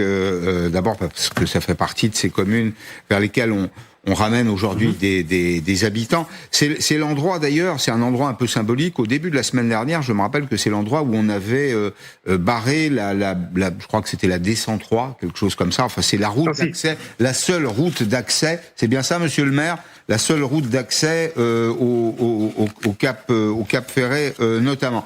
Comment se passe le retour de vos habitants, Monsieur le maire? Alors, deux qualificatifs. D'abord, un soulagement. La population est soulagée après les retours que j'en ai, puisque j'étais sur le lieu d'arrivée tout à l'heure. J'étais sur le rond-point dont vous parliez, hein, c'est-à-dire que il y a une route, enfin il y a 2 routes pour accéder au Cap Ferré, mais elles passent obligatoirement par Saint-Jean-d'Illac. Donc du soulagement, mais aussi d'inquiétude parce que j'ai un petit peu peur, pour être totalement franc avec vous, et votre média sera là pour diffuser l'information. J'ai un petit peu peur de l'afflux non fluide, un peu trop massif de la population, même s'il n'y a que 10 000 habitants à Saint-Jean-d'Illac. Un afflux un petit peu trop massif qui absolument ne doit pas gêner le travail qui existe encore des pompiers, des forces de sécurité et des forces d'appui, que ce soit les agriculteurs, les forestiers ou la DFCI. Et donc, vous avez l'impression vous avez l'impression que ça peut être le cas ? Ça pourrait être le cas. Alors Saint-Jean-d'Illac, vous l'avez dit, c'est un croisement entre 2 départementales, l'une qui va vers le Cap Ferré, la deuxième qui contourne la métropole au sens large du terme. Donc il peut y avoir un afflux tout d'un coup des habitants de Saint-Jean-d'Illac, mais également des communes voisines. Le travail et le travail des pompiers. Oui, je suis un petit peu inquiet à ce niveau, mais de notre côté, je suis rassuré par la responsabilisation des personnes. Je sais, j'ai croisé beaucoup d'Illaquais tout à l'heure qui me disaient qu'ils vont rester chez eux. Ils ont fort à faire, certainement, avec les fumées qui sont arrivées, mais beaucoup m'ont dit on va rester chez nous cet après-midi. Alors oui, c'est le conseil question, que je peux monsieur donner. le maire. Question. Le boulanger est ouvert, le boucher, le supermarché, le courant, j'allais dire, parce que le retour à la maison, c'est première étape. On regarde ce qu'il y a dans le réfrigérateur et éventuellement on cherche à le remplir. Oui, bien sûr. Bien sûr, vous connaissez la vie quotidienne des gens. Hein. Oui, c'est la mienne. Oui, vous avez raison. Effectivement, les gens savent ce qu'ils vont faire. Alors aujourd'hui, pour l'instant, là, dans les heures qui ont précédé notre reportage, les commerçants n'ont pas encore ouvert, mais effectivement, ça ne saurait tarder. Et c'est cette vie-là qui risque d'être perturbante pour les forces de sécurité. Je répète et les pompiers. Je répète que nous accueillons 250 pompiers depuis 3-4 jours maintenant, qui sont basés sur nos sites Pierre Fabre.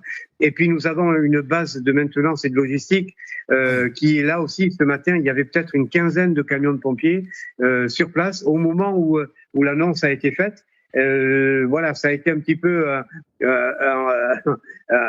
un petit bazar sur le rond-point principal parce que les pompiers sortaient après la nuit et leur réparation. Les Illaquais commençaient à arriver. Voilà, voilà. Vous avez bien compris que c'est une inquiétude. Je pense aux personnes médicalisées ou aux personnes à santé délicate. Voilà, peut-être que elles. Peut-être peuvent-elles attendre un petit peu avant de rejoindre et de revenir sur Saint-Jean-d'Illac. Bon, sans doute. Donc tout le monde est, enfin malgré tout, quand on regarde la carte de la région, c'est plutôt le deuxième cercle par rapport au bassin d'Arcachon. Vous n'êtes pas en voisinage immédiat, même si vous avez subi les conséquences de ces feux. Les feux n'étaient pas très loin.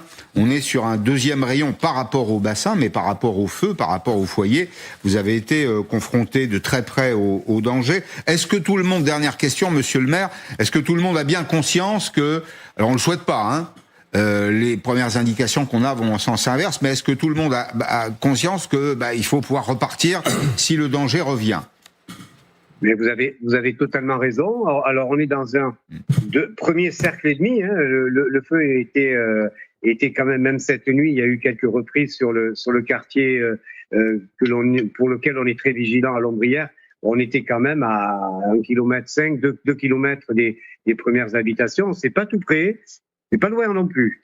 Donc effectivement, en vigilance, je répète, mais là le travail des pompiers, totale confiance. Monsieur le secrétaire général de la préfecture tout à l'heure nous a indiqué que les lisières allaient être arrosées. J'espère que Saint-Jean-d'Illac le sera rapidement. Et puis oui, il y a cette possibilité d'avoir à repartir. Donc les gens ils vont revenir, ils vont voir ce qui se passe chez eux, mais ils sont, je pense que c'est aussi, ils sont responsables et ils savent qu'il y a toujours un danger, malgré tout, et qu'il faut anticiper ce danger, et puis leur valise sera prête, encore une fois, peut-être un peu plus importante au cas où, parce que là, ils étaient partis dans la précipitation.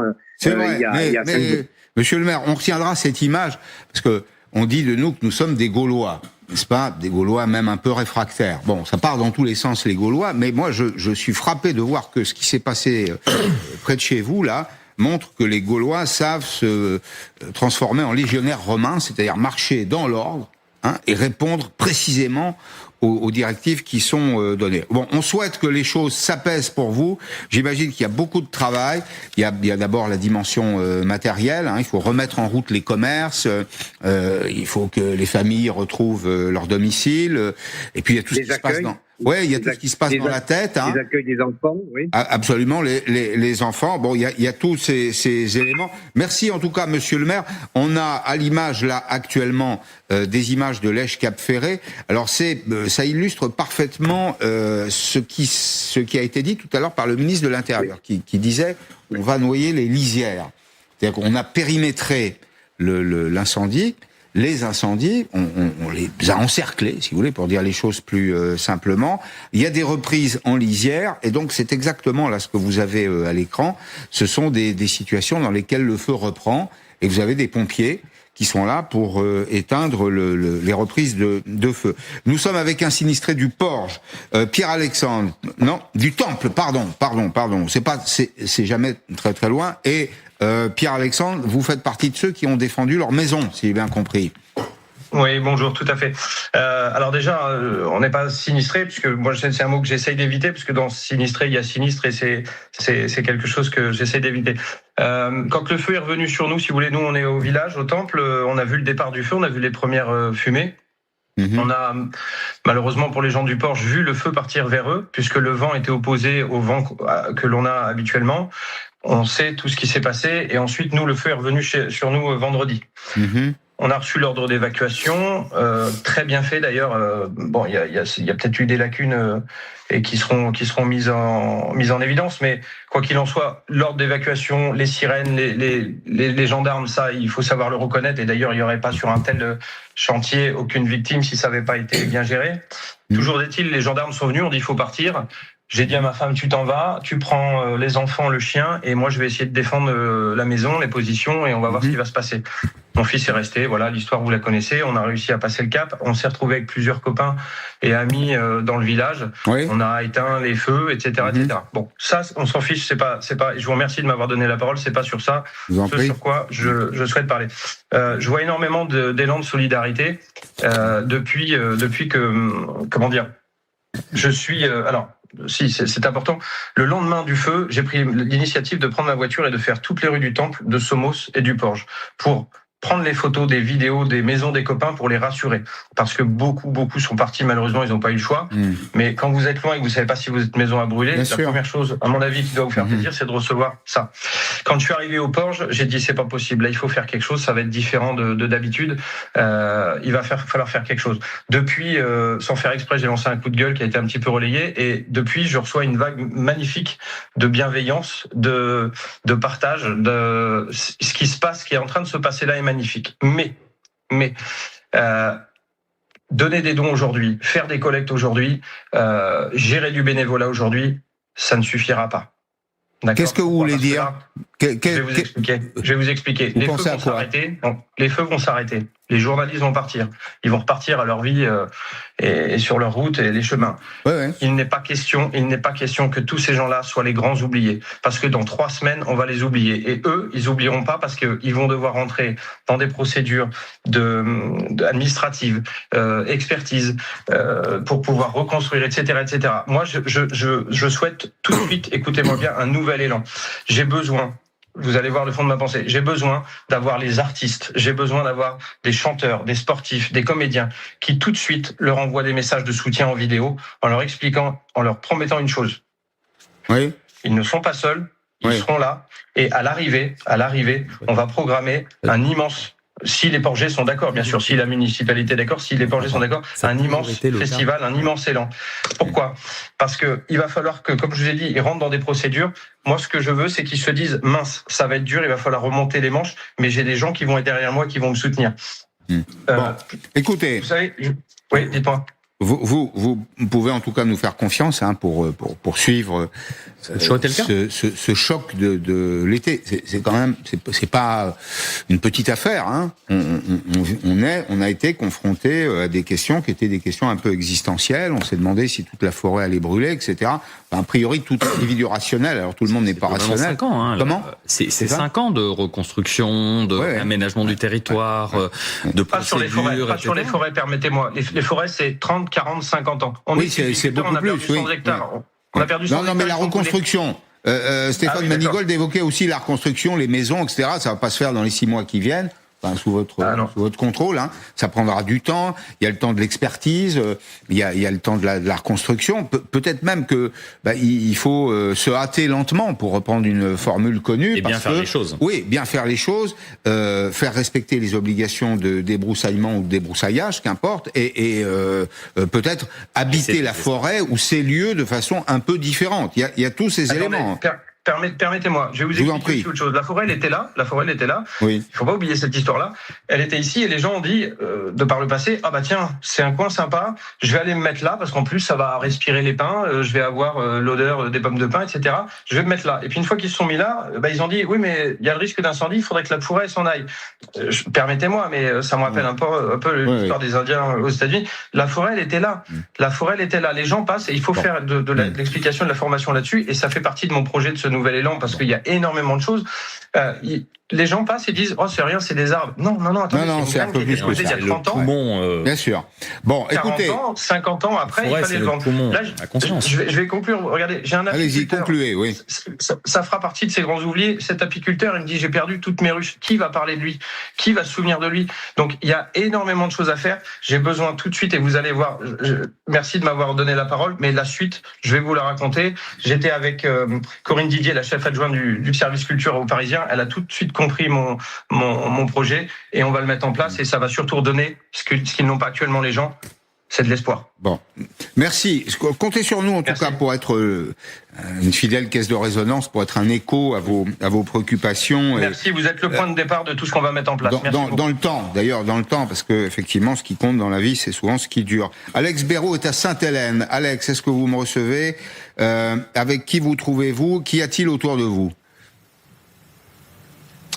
Eh bien, nous sommes ici à Sainte-Hélène où les habitants commencent à rentrer chez eux et je me trouve avec Coralie qui est arrivée il y a quelques minutes. Bonjour Coralie. Bonjour.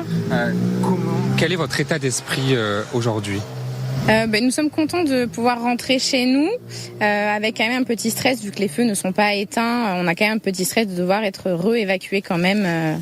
Donc on reste méfiant. Soulagé parce que la maison n'a aucun dégât? Oui, soulagé parce que la maison n'a aucun dégât et puis soulagé de pouvoir retrouver notre bien tranquille. Parce que on a été évacué, mais ce qu'on a bougé beaucoup, on a fait 3 logements différents, donc on est content. Comment ça s'est passé ces jours en tant qu'évacué hors de votre domicile? Un peu compliqué, stressé aussi de pas savoir vraiment trop ce qui se passe parce que on est loin de chez nous, donc on est un peu stressé quand même. Surtout avec les enfants. Oui, les enfants, les animaux, c'est pas facile de les trimballer un peu partout. Eh bien, très bien, merci beaucoup. En tout cas, je vous souhaite bon courage pour la réintégration de votre domicile. Voilà, vous le voyez, ici, ce sont 3200 habitants qui vont pouvoir rentrer chez eux. Merci beaucoup. Je vous fais un petit point, il est 13h passé, 13h01. Conférence de presse du ministre de l'Intérieur ce matin, monsieur Laurent Nunez, qui commente la situation, qui d'abord confirme le retour de 80 000, un tout petit peu plus de 80 000 personnes qui avaient été évacuées de ces villes et de ces villages, là, que vous avez sur la carte, 84 000 personnes. Il évoque malheureusement les 117 000 hectares qui ont été détruits, nous indique qu'il y a toujours 26 feux en activité. Il parle aussi de la Haute-Corse, de la Côte d'Or, du département des Vosges où quelques hectares ont brûlé, de la forêt de Fontainebleau. Une reprise de feu en forêt de Fontainebleau au cours des 24 dernières heures, immédiatement maîtrisé. Le ministre évoque également le travail qui est fait en lisière. Vous l'avez vu sur les images que nous montrons depuis ce matin à Lège-Cap-Ferré, mais aussi un petit peu partout. Le feu a été encerclé, pour reprendre une expression guerrière, et il est combattu aux lisières, aux endroits où il peut être combattu directement par les pompiers, par des moyens terrestres, alors pas de moyens aériens. Tout à l'heure, Carole, vous nous disiez que ça allait mieux sur le terrain de la météo. On a perdu 10 degrés. 10 degrés, 32 degrés ouais. attendus en Gironde, avec un flux qui sera plus discret qu'hier. Ce flux maritime qui ramène de l'humidité, donc des conditions beaucoup plus favorables pour les pompiers cet après-midi. Bon, et puis je regardais les prévisions météo pour les jours qui viennent. On est toujours sur des températures qui sont des températures d'été, peut-être un peu supérieures au normal de saison, mais qui ne sont pas les 40 degrés. Les conditions très très défavorables, beaucoup de chaleur et beaucoup de vent que nous avons connues au cours des derniers jours. Nous sommes, puisque j'évoquais tout à l'heure la situation des sinistrés. Alors je ne sais pas vraiment comment les appeler. Des sinistrés, des personnes évacuées qui ont été rapatriées chez elles, qui ont été ramenées en tout cas chez elles. Tout ceci pose aussi des problématiques de droit, et j'accueille le professeur de droit Raphaël Piastra. Bonjour professeur, vous enseignez à l'université de Clermont-Ferrand. Je voudrais savoir d'abord quel est le statut de catastrophe naturelle. Est-ce que il a été déclenché? Est-ce que, pourquoi je vous pose la question? Quand on a des incendiaires, c'est pas naturel. On peut pas considérer que c'est une catastrophe naturelle. Je voudrais un petit point juridique sur ce sujet-là. Une consultation juridique rapide. Bonjour Monsieur Perry d'abord. Oui, alors l'état de catastrophe naturelle, malheureusement, je pense que nos victimes, on va les appeler comme ça, n'y auront pas droit. Parce que, on le sait, une catastrophe naturelle, c'est une activité anormale de la nature, séisme, éruption volcanique, glissement de terrain, etc., etc. Et donc là, je pense qu'ils ne sont pas dans ce critère-là. Malheureusement, pour ce qui est de l'état de catastrophe naturelle, c'est un arrêté interministériel, ouais. C'est de l'interministériel, signé par les ministres de l'Intérieur et des Finances, qui vont ouvrir droit à des indemnisations pour faire face à cet état de catastrophe naturelle. Alors vous me direz, qu'est-ce que les gens ne vont pas avoir droit à cet état de catastrophe naturelle? Ils vont avoir droit simplement à se retourner vers leur assurance classique, en espérant qu'ils sont bien assurés pour pouvoir faire face aux dommages qu'ils ont subis. C'est à peu près les seules choses qu'on peut attendre. J'allais dire, l'État ne va pas entrer dans ce système. Pourquoi? Parce que d'abord, je pense que, comme disait un ancien président, on peut plus tout demander à l'État. Oui. D'accord? Avec une dette de 3 600 milliards, vous savez mieux que moi, et moins de 50% de Français qui payent l'impôt sur le revenu, c'est plus possible. Donc, il va falloir que l'État aide d'une autre manière, c'est une évidence, mais il n'y aura pas d'état de catastrophe naturelle, malheureusement, pour cet état de cette belle région de la Gironde. Alors, professeur, restez avec nous parce que je voudrais qu'on évoque aussi les décisions qui ont été prises, les peines prononcées par les tribunaux contre les incendiaires. Mais juste sur ce point, Stéphane, vous êtes restaurateur, Stéphane Manigol. Votre assurance à vous, est-ce que vous avez par exemple une assurance perte d'exploitation? Est-ce que c'est distinct de l'assurance tout court que vous prenez pour votre responsabilité civile, par exemple? Oui, vous avez raison de le souligner. La perte d'exploitation, au fond, c'est quoi? C'est l'incapacité pour l'entreprise, quelle qu'elle soit, restaurant, hôtel, tous les commerces, de pouvoir exploiter son assurance. C'est l'incapacité de produire. Vous avez plusieurs schémas. Vous avez celui dont l'établissement a brûlé. Bon, il n'y a pas de discussion. Il est dans une incapacité matérielle. Le lieu est détruit. L'assurance fonctionne. Je dirais presque que c'est le schéma le plus simple. Ensuite, vous avez donc ça c'est le dommage direct. Vous avez un deuxième dommage direct qui est vous avez une interdiction formelle d'ouvrir votre établissement. Donc là, c'est la préfecture qui le décide.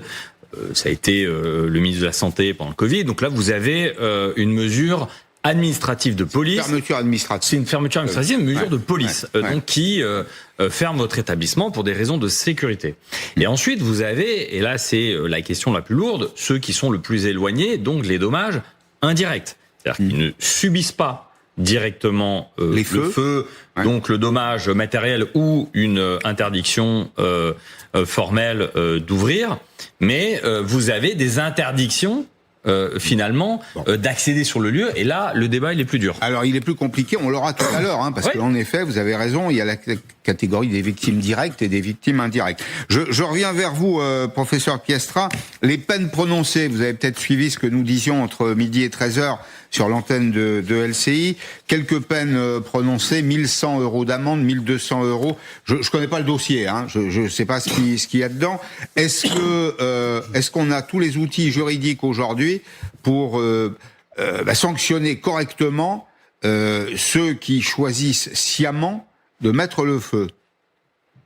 Écoutez, je pense que ce qui a été prononcé là, ça relève du symbole. Ce sont des peines plutôt symboliques. Et je pense que pour des cas de flagrance, de mise d'incendie, on devrait, à mon sens, criminaliser une atteinte grave à la nature devrait être du ressort d'un crime. Crime contre la nature.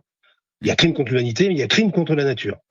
Donc voilà. Après, tout dépendra. Le procureur de la Gironde avait l'air d'être, procureur de la République avait l'air d'être enclin à être sévère. Lui, il peut dire ce qu'il veut. C'est les juges derrière qui jugeront. C'est ce que je veux dire.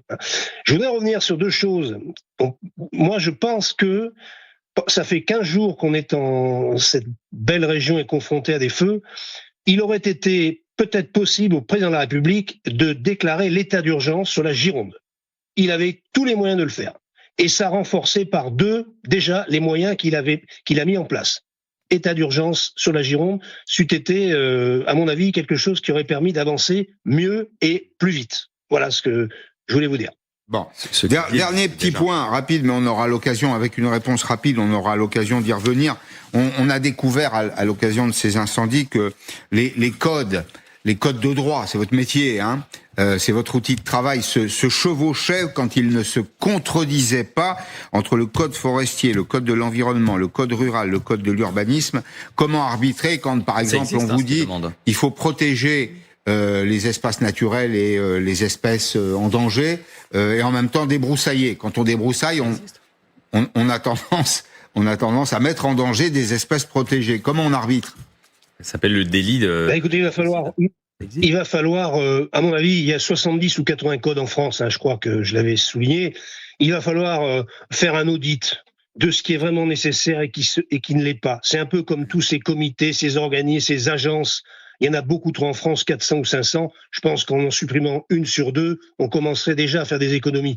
Mais il va falloir faire un audit de tout ce qui est faisable, pas faisable, pour que les gens puissent s'y retrouver, que les gens puissent débroussailler. Il faut mettre des amendes très très sévères quand les gens ne débroussaillent pas. Ça, par contre, faut pas faire de cadeaux. On sait que c'est sauver une partie de la nature.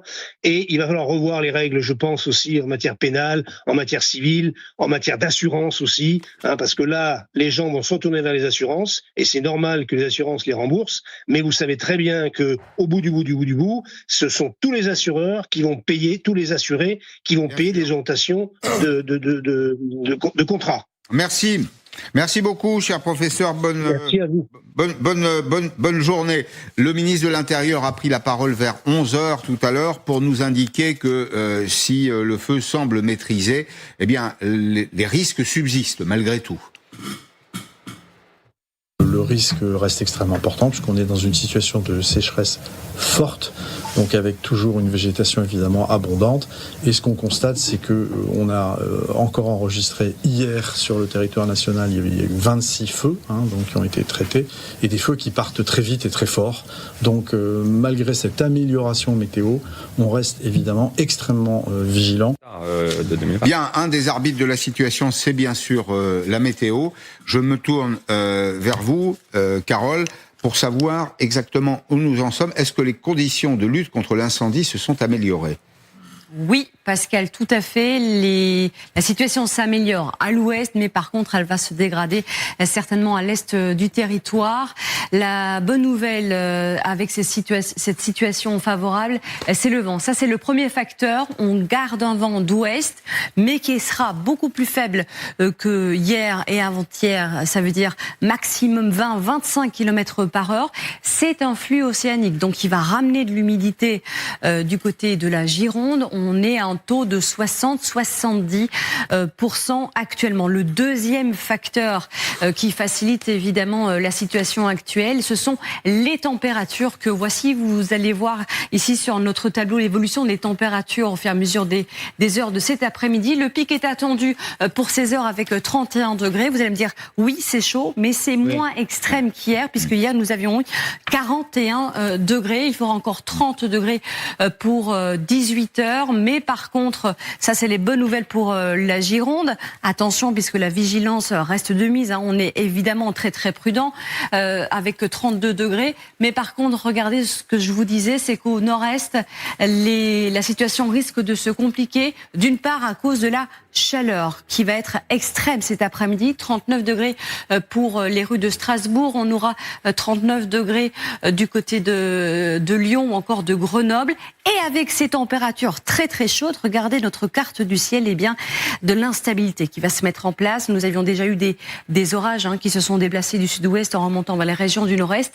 Eh bien, elles seront présentes. Ils seront présents, ces orages, dans le courant de l'après-midi, avec très très peu de pluie, oui, mais des impacts de foudre. Et ces impacts de foudre qui tombent sur des sols asséchés, très très asséchés, des températures très très élevées, et ce vent à l'avant des orages qui va se mettre en place, 60-70 km par heure. On attend même 80 km par heure dans les plaines vers l'Alsace. Eh bien, ça risque d'être un cocktail explosif pour le début, évidemment, des incendies, Pascal. Ce qui fait qu'il y a d'autres points de vigilance pour Météo France. Oui, vigilance orange, encore canicule pour plusieurs départements, 21 départements exactement, jusque vendredi minuit. Ça concerne les départements du centre et de l'Est. Excite, je vous le disais, les départements de la Gironde et des Landes. Et puis Météo France a émis une autre vigilance pour feux de forêt accru.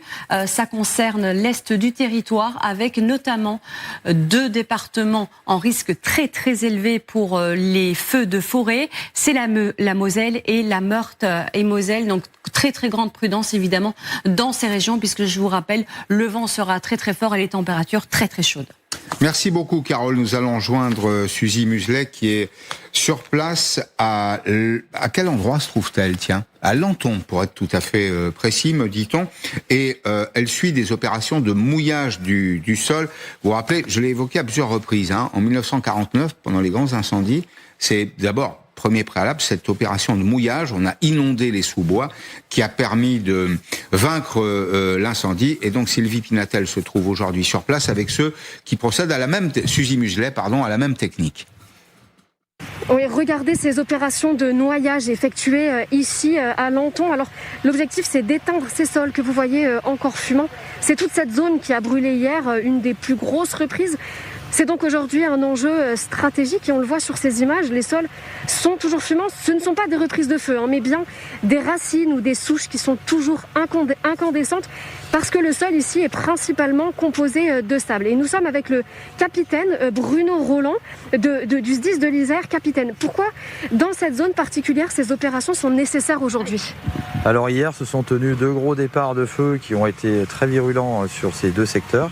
Et donc aujourd'hui on traite les points chauds qui sont résiduels et qui restent après ces gros départs de feu, pour s'assurer qu'en fait le feu ne puisse pas reprendre et traiter préventivement les lisières, refroidir et éloigner en fait toute possibilité de redépart de feu. Et ces opérations, elles sont principalement nécessaires, vous me disiez, le matin? Oui, le matin, car la température est beaucoup plus favorable. Et d'autant que ce matin, on a bénéficié d'une petite pluie qui nous a aidés dans notre condition générale. L'eau va s'imprégner en fait au niveau de la végétation et elle ne va pas se vaporiser trop rapidement à la surface du sol. Merci capitaine, on voit vos équipes sur le terrain qui sont à l'œuvre avec les tuyaux d'arrosage qui aspergent les sols, qui sont bien équipés avec leurs casques. Et puis pour venir en aide aux pompiers, on a vu également des camions du département qui transportaient des cubes d'eau, qui arrosent aussi les lisières à l'aide de tuyaux d'arrosage. Ces camions de pompiers, ils sont aussi installés à peu près toutes les dizaines de mètres le long de cette route qui a brûlé hier. Et puis on a vu aussi des agriculteurs arriver avec de grandes citernes sur leurs tracteurs pour venir en aide et arroser également les bas-côtés ici. Bien, les agriculteurs ont été aux côtés des pompiers. Un responsable de la sécurité civile, le porte-parole, Éric Brocardi, évoquait hier au journal de 20h les forces agricoles. L'expression m'a marqué parce qu'il y a des forces de défense du territoire. Hein. C'est un vocabulaire quasi militaire là, et c'est vrai que ça a été un concours logistique. La logistique, ça a été l'apport d'eau en particulier. Ça se poursuit aujourd'hui, qui a été extrêmement efficace. Donc bravo et merci les agriculteurs. Comme je le lisais dans certains journaux ce matin, il y a ceux qui aident et ceux qui parlent. Et là, en ce moment, on a besoin, Stéphane, de ceux qui aident. Hein. C'est terrible de découvrir que le monde agricole a son utilité lorsque le drame est là. Mais le monde agricole, on le castre depuis des décennies avec des normes et des réglementations qui conduisent à ne plus être l'observateur numéro un de l'espace naturel bien commun et de cet espace naturel. Au fond, quel est le meilleur allié de prévention ? Ça reste nos paysans, ça reste le monde agricole. Les premières vigies dans nos campagnes. Depuis toujours, ça a été le cas. Or, on a créé des normes complètement folles, on n'a pas écouté le monde agricole, on a laissé ce monde agricole finalement crever. Là, on les remercie, c'est bien de découvrir, mais c'est des personnes qui gagnent globalement 750 € par mois, qui sont au feu, qui prennent des risques, qui sont avec nos soldats du feu, à les accompagner, à mettre leur outil personnel à disposition, leur outil agricole. Donc c'est bien de leur rendre hommage au monde viticole, au monde agricole, au monde paysan. Et il faudra pas l'oublier, c'est comme. Mais il faut pas l'oublier. Voilà, c'est ce que. Et il va falloir derrière regarder.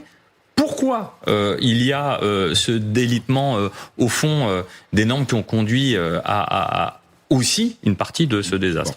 Alors, dans un petit instant, marquons une pause et puis on va revenir. On aura tout le temps, Madame, probablement. Enfin, tous ces sentiments humains qui traversent les populations qui sont victimes directes ou indirectes du sinistre. Mais Boris Velietchev, pour conclure là sur cette première partie, j'ai l'impression aujourd'hui. Mais c'est vraiment un sentiment documenté, j'allais dire, que on tient le bon bout. On tient le bon bout, faut l'espérer. Hein. C'est que c'est toujours le côté positif des grands désastres, c'est qu'il y a une prise de conscience et puis il y a des réactions positives et puis il y a des décisions qui sont prises. Maintenant, il faut se méfier de l'effet falaise aussi, qui est bien connu aussi, où il y a une perte de mémoire très rapide, en fait, ce qui se fait à tous les niveaux.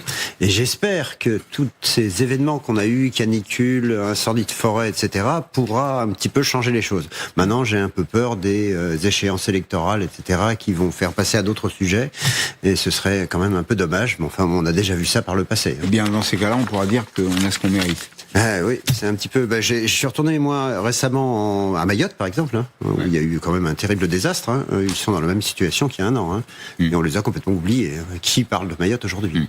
Oui, mais si vous voulez, on fait quasiment plus d'études d'impact lorsqu'on prend des décisions en matière d'environnement. Il le faudrait pourtant. Ce serait peut-être un bon démarrage. C'est un bon débat à avoir juste après la pause. C'est OK. Je voulais vous dire que face aux incendies, aux situations d'urgence qui frappent le territoire, LCI soutient la Croix-Rouge française, la Croix-Rouge qui se mobilise pour venir en aide aux victimes, qui accompagne les populations touchées et qui doit maintenant les préparer sur le long terme. Alors, c'est un effort collectif, mais la Croix-Rouge y a sa part pour permettre à ses bénévoles de poursuivre l'ensemble de ses missions partout où les besoins l'exigent. Nous vous suggérons de soutenir la Croix-Rouge. Faites un don de 10 €, envoyez don par SMS au 92 200. Vous pouvez aussi vous connecter sur le site de la Croix-Rouge, croix-rouge.fr. À tout de suite. Bonjour à tous, la situation s'améliore sur la façade ouest du pays. La Gironde et les Landes ne sont plus en vigilance orange canicule. En revanche, la situation ne s'améliore pas du tout sur la façade est où là on a de nombreux départements en vigilance orange. On va y venir, mais déjà, regardons la couleur de votre ciel. C'est le soleil qui domine encore aujourd'hui sur une grande partie du territoire, mais on va surveiller de près ces orages qui vont éclater cet après-midi sur la Bourgogne-Franche-Comté, l'Alsace, des orages qui pourront donner de fortes rafales de vent, également des impacts de foudre. Et comme il va faire très chaud sur la façade est, ça peut augmenter le risque d'incendie, le risque de départ de feu.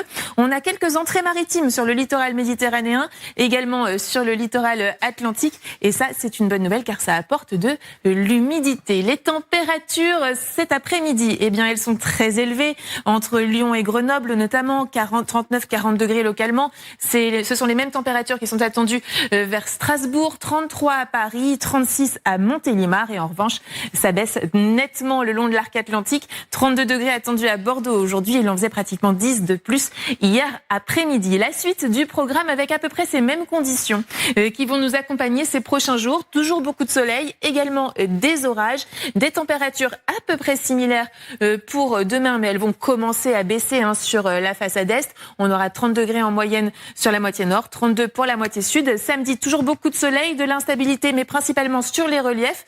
À peu près les mêmes températures. Dimanche, petite hausse des températures sous des conditions toujours très ensoleillées. Et puis ensuite, on conservera donc ces mêmes ingrédients, mais on aura le temps d'en reparler. D'ici là, très bonne journée à tous sur LCI. Avec mention bac CIC, construisons pour que le monde bouge.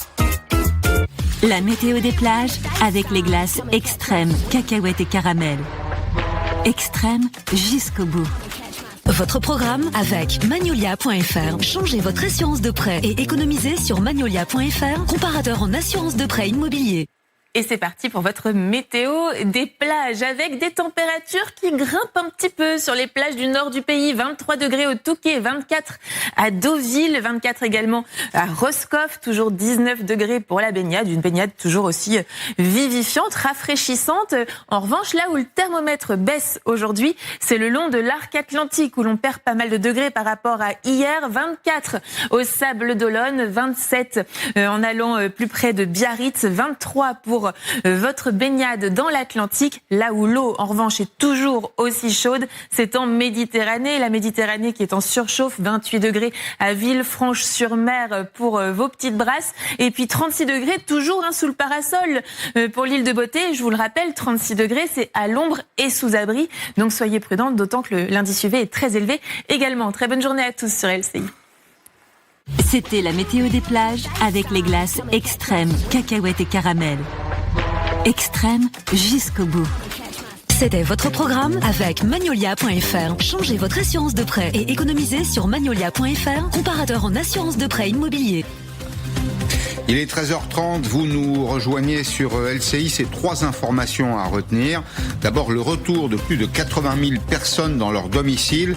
Une petite dizaine de villes, de villages qui sont éligibles à ce dispositif. Vous avez entendu tout à l'heure le maire de Saint-Martin-d'Iliac nous dire que tout ceci se fait dans la méthode, dans l'ordre. Alors il faut que la vie quotidienne se remette en route, mais c'est un premier bon signe. Deuxième élément, le feu est stabilisé sur le massif. Ça ne signifie pas qu'il est vaincu. Le ministre de l'Intérieur qui a pris la parole tout à l'heure en fin de matinée, vous l'avez suivi là aussi sur LCI, nous disait vigilance. Ça va mieux, mais il faut rester extrêmement vigilant. Et puis c'est ce même ministre qui annonçait 275 interpellations d'incendiaires, de personnes responsables qui sont passées pour partie devant le juge. Certaines peines ont déjà été prononcées, des peines d'amende pour le moment, mais c'est plutôt ce chiffre très significatif du ministre qui a retenu toute notre attention. Les deux tiers des cas, ce sont des incendiaires volontaires. Un tiers seulement des incendiaires involontaires. Je fais le tour de mon plateau pour vous le présenter. Carole Zanin, météorologue, TF1 LCI. Laure Westphal, vous êtes psychologue chargé d'enseignement à Sciences Po, spécialiste des violences contemporaines. Boris Veliatchev, architecte ingénieur spécialiste des risques majeurs. Stéphane Manigold, le chef d'entreprise, est toujours avec nous, président du groupe Éclore, patron de PME. Donc concerné aussi, votre groupe, c'est de la restauration. Vous avez évidemment... C'est l'économie. De l'empathie. C'est l'économie, c'est l'artisanat, c'est les PME. Ouais, c'est l'économie, c'est l'artisanat, mais c'est la restauration notamment. C'est-à-dire que vous avez de l'empathie avec ce qui se passe dans cette région. Avec l'intégralité des sinistrés. Vous allez nous dire comment on fait. Tiens, est-ce que il y a des matières premières dans les frigos? Est-ce qu'on est assuré? Comment on fait quand on n'a pas de clients, etc. Et puis Alexandre Kateb, économiste, fondateur de Multipolarity Report. Tout de suite, nous retournons sur le terrain avec Suzy Muselet, qui est à Cestas avec le maire, Suzy. Oui, effectivement, à Cestas, où c'est le soulagement pour les habitants qui vont pouvoir regagner peu à peu leur domicile. Et déjà sur les routes, en arrivant ici, on s'est rendu compte qu'il y avait déjà plus de monde, alors que les rues, étaient quasiment désertes ces derniers temps. Quelques personnes ont déjà regagné leur domicile et nous sommes à la mairie. Regardez, une cellule de crise a été installée parce que le téléphone ici n'arrête pas de sonner. Les habitants de la commune ont forcément beaucoup d'interrogations et nous sommes avec le maire.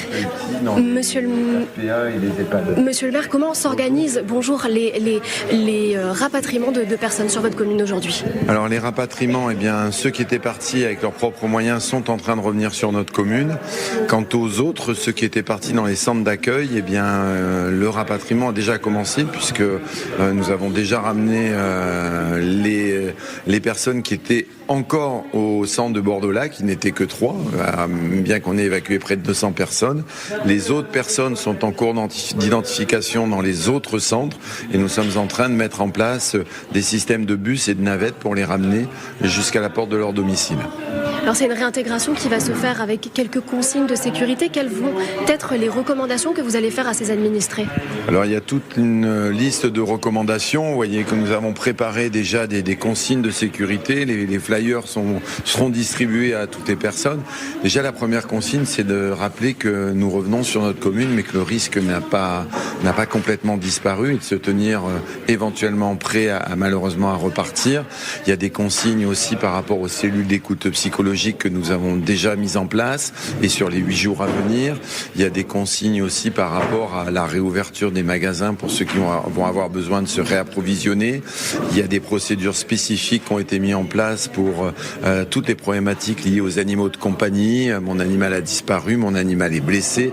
On a mobilisé aussi des vétérinaires, des gens qui ont des appareils pour taguer les puces, pour si jamais on trouve des animaux, pour pouvoir les ramener le plus rapidement à leur propriétaire, des directives sur l'utilisation de l'eau, par exemple, pour ne pas leur dire que l'eau actuellement a été remise, mais qu'il faut laisser couler l'eau, que les analyses ont été faites et puis toute la problématique aussi, malheureusement, si certains ont été l'objet de cambriolage, comment on s'y prend, de ne pas rentrer dans son domicile, d'appeler la gendarmerie qui viendra sur place faire les constatations, le cas échéant.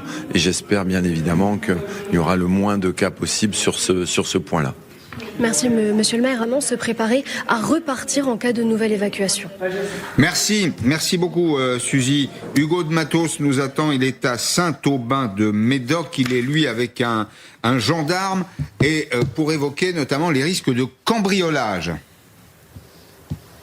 Oui, effectivement, nous sommes en patrouille avec les gendarmes. Leur objectif, c'est d'assurer que le retour des habitants ici se passe en toute sécurité, mais vous l'avez dit également, de vérifier que leurs logements n'ont pas été cambriolés en leur absence.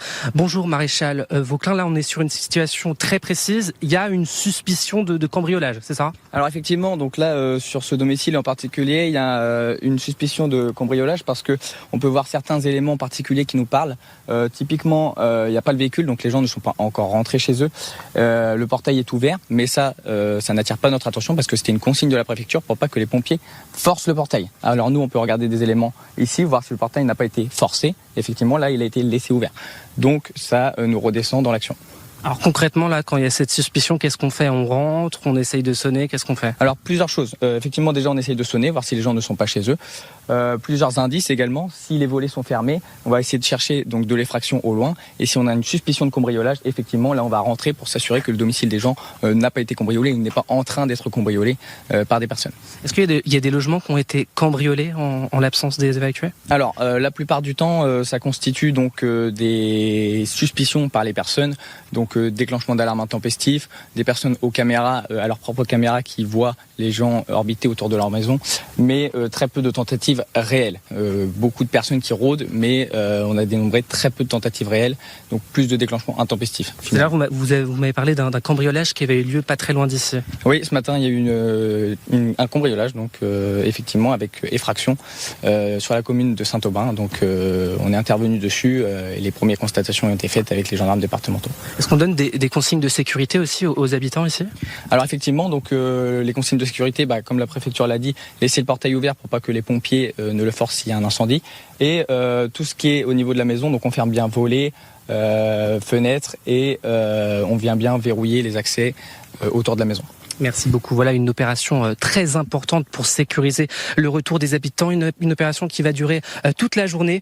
80 000 personnes vont pouvoir réintégrer leur logement aujourd'hui. Merci Hugo. Merci également pour les images toujours parfaites. J'allais dire docteur. Non, on dit pas docteur, psychologue, ou psychiatre, c'est ça ? Il y a les deux. Enfin, on peut être docteur et psychologue. Bon, c'est ça. Vous êtes psychologue, chargé d'enseignement à Sciences Po, spécialiste des violences contemporaines. Là, on est dans une situation où les risques sont multiples. Je me mets à la place des gens, je sais pas ce qu'est devenu ma maison, je sais pas si elle a été cambriolée, etc. Enfin, c'est un peu le zénith de l'angoisse. Oui, tout à fait. On parlait tout à l'heure d'une lueur d'espoir, effectivement, qui permet de se projeter dans l'avenir. Il n'empêche qu'il va s'agir de prendre acte quand même qu'il y a une série d'effractions en fait qui ont eu lieu cet été pour un certain nombre de Français. C'est-à-dire qu'il y a déjà eu les canicules qui ont vraiment impacté le sentiment de sécurité d'un certain nombre de Français qui étaient parfois très jeunes, avec des sentiments d'angoisse vraiment majeurs dont on va se rendre compte dans l'après-coup. Après, il y a eu effectivement ces incendies qui se rajoutent à ça et qui impactent le sentiment même de sécurité, c'est-à-dire être chez soi, a priori protégé, et être évacué avec parfois effectivement des sinistres très importants, mais parfois simplement l'angoisse d'être très impacté. Ça a des effets sur le long terme. Ça peut produire des effets traumatiques sur le long terme, pas sur tout le monde, mais est-ce que ça finit par s'oublier ? Et parfois, alors, mais justement, ce que j'aimerais souligner, c'est la chronicité. C'est-à-dire que une angoisse remplace l'autre, là, se substitue à une autre. Là, maintenant, on parle effectivement des sinistrés qui rentrent chez eux et qui craignent maintenant une nouvelle forme d'effraction qui serait, par exemple, qu'on s'en prenne à leur domicile. Mmh. Donc là, voilà, quand ça dure deux mois, là, enfin, je veux dire, cette forme d'angoisse, il va s'agir d'en tenir compte et d'accompagner ces gens qui peuvent, s'ils ne sont pas accompagnés, glisser effectivement, pour certains, dans une forme de chronicité de l'angoisse, parce qu'on parle beaucoup d'éco-anxiété, par exemple, du fait qu'il y aurait quelque chose d'un petit peu imaginaire là-dedans, alors que c'est du réel. Et là, on le voit cet été. Mais c'est un sentiment, au fond, j'essaye de traduire ça avec des mots du langage quotidien. Oui. C'est un peu la perte de contrôle. On a l'impression d'avoir perdu le contrôle de sa vie, non ? Alors, effectivement, il y a les angoisses projectives, on a peur de perdre le contrôle, mais là, effectivement, on a effectivement perdu à plusieurs reprises le contrôle, ce qui peut générer effectivement des formes d'angoisse tout à fait légitimes. Ouais. Donc, qu'est-ce qu'on fait ? Et durable, c'est ce que vous dites. Et durable selon la façon dont on s'y prend pour y répondre. Et alors, effectivement, on parle de cellules d'urgence psychologique, c'est très bien, ça c'est du court terme, c'est de l'individuel, mais il s'agit de répondre aussi collectivement à ce genre d'angoisse. Et pour ça, en fait, ce qui a été très utile effectivement cet été, c'est les mouvements spontanés de solidarité, les mouvements publics de prise de soutien, le soutien public qui a été fait, la reconnaissance de tous les acteurs qui ont permis quand même d'endiguer ce problème. Alors, on pense aux pompiers, mais on peut aussi penser aux professionnels de santé qui, lors de la canicule, ont quand même aussi pas mal souffert. Donc, tous ces mouvements de solidarité sont extrêmement importants pour permettre de se sentir moins angoissé. Et j'aimerais enfin insister sur le sentiment d'abandon dont parlait un sinistré tout à l'heure, qui ne voulait pas être catégorisé comme sinistré, parce qu'en effet, c'est pas facile d'être stigmatisé en victime, parce qu'on a bien envie d'avancer quand même dans sa vie. Je voudrais insister sur effectivement le fait qu'il ne s'agit pas d'oublier ces gens qui peuvent se sentir abandonnés ou moins bien traités que d'autres, parce qu'on a vu que dans certaines communes, certains se sont sentis pas forcément traités de façon égale. Il va s'agir de répondre collectivement pour qu'ils ne se sentent pas abandonnés à l'avenir. C'est un débat qu'il faudra avoir, mais nous sommes toujours confrontés au feu. Regardez cette séquence. Cette séquence, c'est une séquence qui montre comment on inonde les sols. C'est-à-dire que on parle du mouillage du sol. C'est une séquence que je demanderai à Jean-Luc Decite, qui représente les pompiers du Sud Méditerranée, qui est avec nous, de commenter. Mais je voudrais d'abord qu'on la voie. l'impression que c'est fini, mais c'est pas fini. Vous avez des terrains secs où le feu il est passé, et le feu peut repartir 3 ou 4 jours après. Il suffit que le vent se lève. Les conditions météo avec l'hydrométrie, une hydrométrie en dessous de 30%, et avec une grosse chaleur, et ça repart, le sol rechauffe, et ça peut repartir à tout moment avec le vent. Ouais. Le noyage, il y a du travail. Hein. Là, ça va durer des mois et des mois. Ouais, pour faire un noyage correct, il y en a pour un moment. Ouais. Donc ça, c'est il y a l'avant, il y a le pendant et il y a l'après. Et l'après risque d'être long aussi, très long. Bonjour Monsieur De Cid, bonjour Jean-Luc De Cid, vous représentez les pompiers du Sud Méditerranée. On évoque ces opérations de noyage là. On va voir les images. Bon, on savait que ce serait long, mais ce que nous dit votre collègue là, ce pompier, c'est que ça va durer des mois et des mois. Bonjour. Oui, effectivement, ça va être long, et je vais dire même très très long. Alors, c'est une phase qui est aussi importante, autant que l'attaque du feu, si on ne veut pas que justement des jours et des jours après, le feu reprenne. On a la malchance que les sols sont déjà très chauds avec cette canicule que l'on a depuis des jours et des jours, voire des semaines. Donc, les sols ont été chauffés plus que d'habitude. Le feu qui passe dessus réchauffe encore une fois le sol, et donc à nous après d'inonder, comme a dit mon collègue, ce sont véritablement des tonnes d'eau qu'on est obligé de faire pénétrer dans le sol. C'est pas que la surface, il faut qu'on arrive à faire pénétrer cette eau assez profondément pour être sûr, pour être au moins certain que le feu ne reparte pas un jour, 2 jours ou plusieurs jours après. C'est ce qui nous est malheureusement arrivé quelquefois. C'est arrivé sur le secteur de Gironde aussi. Voilà. C'est un travail qui est de longue haleine.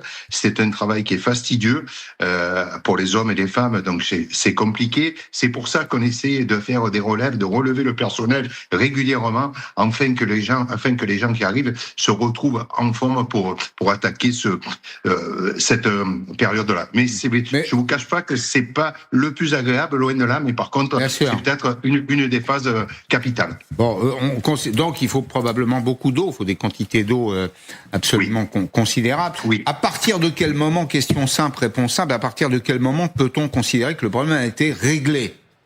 À partir du moment où c'est qu'il n'y a plus aucune fumerole, à partir du moment où le sol est pratiquement devenu froid, et à partir du moment où l'on voit plus rien à la surface. Il faut être très très vigilant. Moi, je l'ai vu sur des souches de pin, c'est le plus dur, ou des oliviers, où revenir 4-5 jours après, ou en profondeur, on gratte encore. Donc, sur certains endroits, on est obligé de gratter en profondeur pour inonder. Mais c'est vrai que ça demande beaucoup d'eau, et c'est là aussi que les agriculteurs, les viticulteurs nous aident énormément. Bon, on va rappeler quand même que c'est un sous-sol avec de la tourbe, qui a un système racinaire. Il y a un système racinaire parce qu'il y a des arbres, alors, des racines profondes, des racines horizontales, mais tout ça, une allumette, ça ne demande qu'à reprendre. Boris Veliatchev. Oui, je voulais juste préciser que ce phénomène de tourbe, ou ce phénomène, ici on a la tourbe, on a aussi des sols sablonneux, qui a une véritable biomasse en fait sous ce sol, qui elle va se consumer et peut garder en fait un feu pendant très longtemps. Il faut savoir que dans des régions comme en Sibérie, on a même eu des cas où il y avait des feux qui ont passé tout l'hiver et qui se sont redéclenchés l'année suivante en sous-sol, sous la glace. Donc et on l'a vu sans doute à Fontainebleau, ça a dû repartir grâce à ça. Donc, pour bien comprendre, on se représente ça à l'esprit. Il faut qu'il y ait de la matière. Il faut de la matière. Alors c'est de la matière qui va se préserver sous forme de petits espaces qui va se consumer en fait et garder cet état de combustion en fait. Et ça peut ressortir mais des semaines, des mois après. Donc c'est vraiment le travail qu'il va y avoir vu en fait la quantité, l'espace qui a été pris par cet incendie. Il est certain que le travail va être très long et il est tout à fait plausible que ça prenne plusieurs mois, oui, ça c'est certain. Monsieur De Citre, on se le dit avec prudence, mais on se le dit quand même aujourd'hui, autour du plateau, on a l'impression que le plus dur a été fait. Ce qui ne veut pas dire qu'il faut lever la vigilance, bien sûr, au contraire. Enfin, vos collègues ont gagné, je ne sais pas comment le dire, la bataille, ou en tout cas la première partie de la guerre.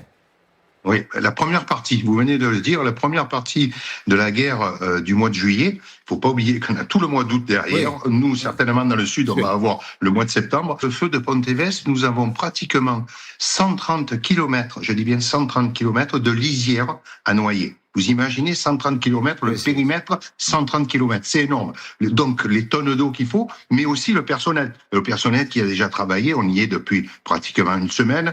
On a d'autres feux, puisque hier soir on a eu un feu sur Brignoles, et ainsi de suite. Alors on fait des relèves, on a des renforts, ainsi de suite. Mais je peux vous dire que c'est un travail qui va être très fatigant et qui commence à l'être, et d'autant qu'il fait très chaud. Aujourd'hui, on atteint pratiquement les 40 degrés dans l'intérieur des terres. Alors, pas aujourd'hui. Pas aujourd'hui, monsieur De Citre. Hein. Ce sera plutôt 30, 32, parce que j'ai à côté de moi le gardien du temple, enfin qui est une gardienne en substance, Carole, qui fait la météo chez nous, qui dit 30, 32.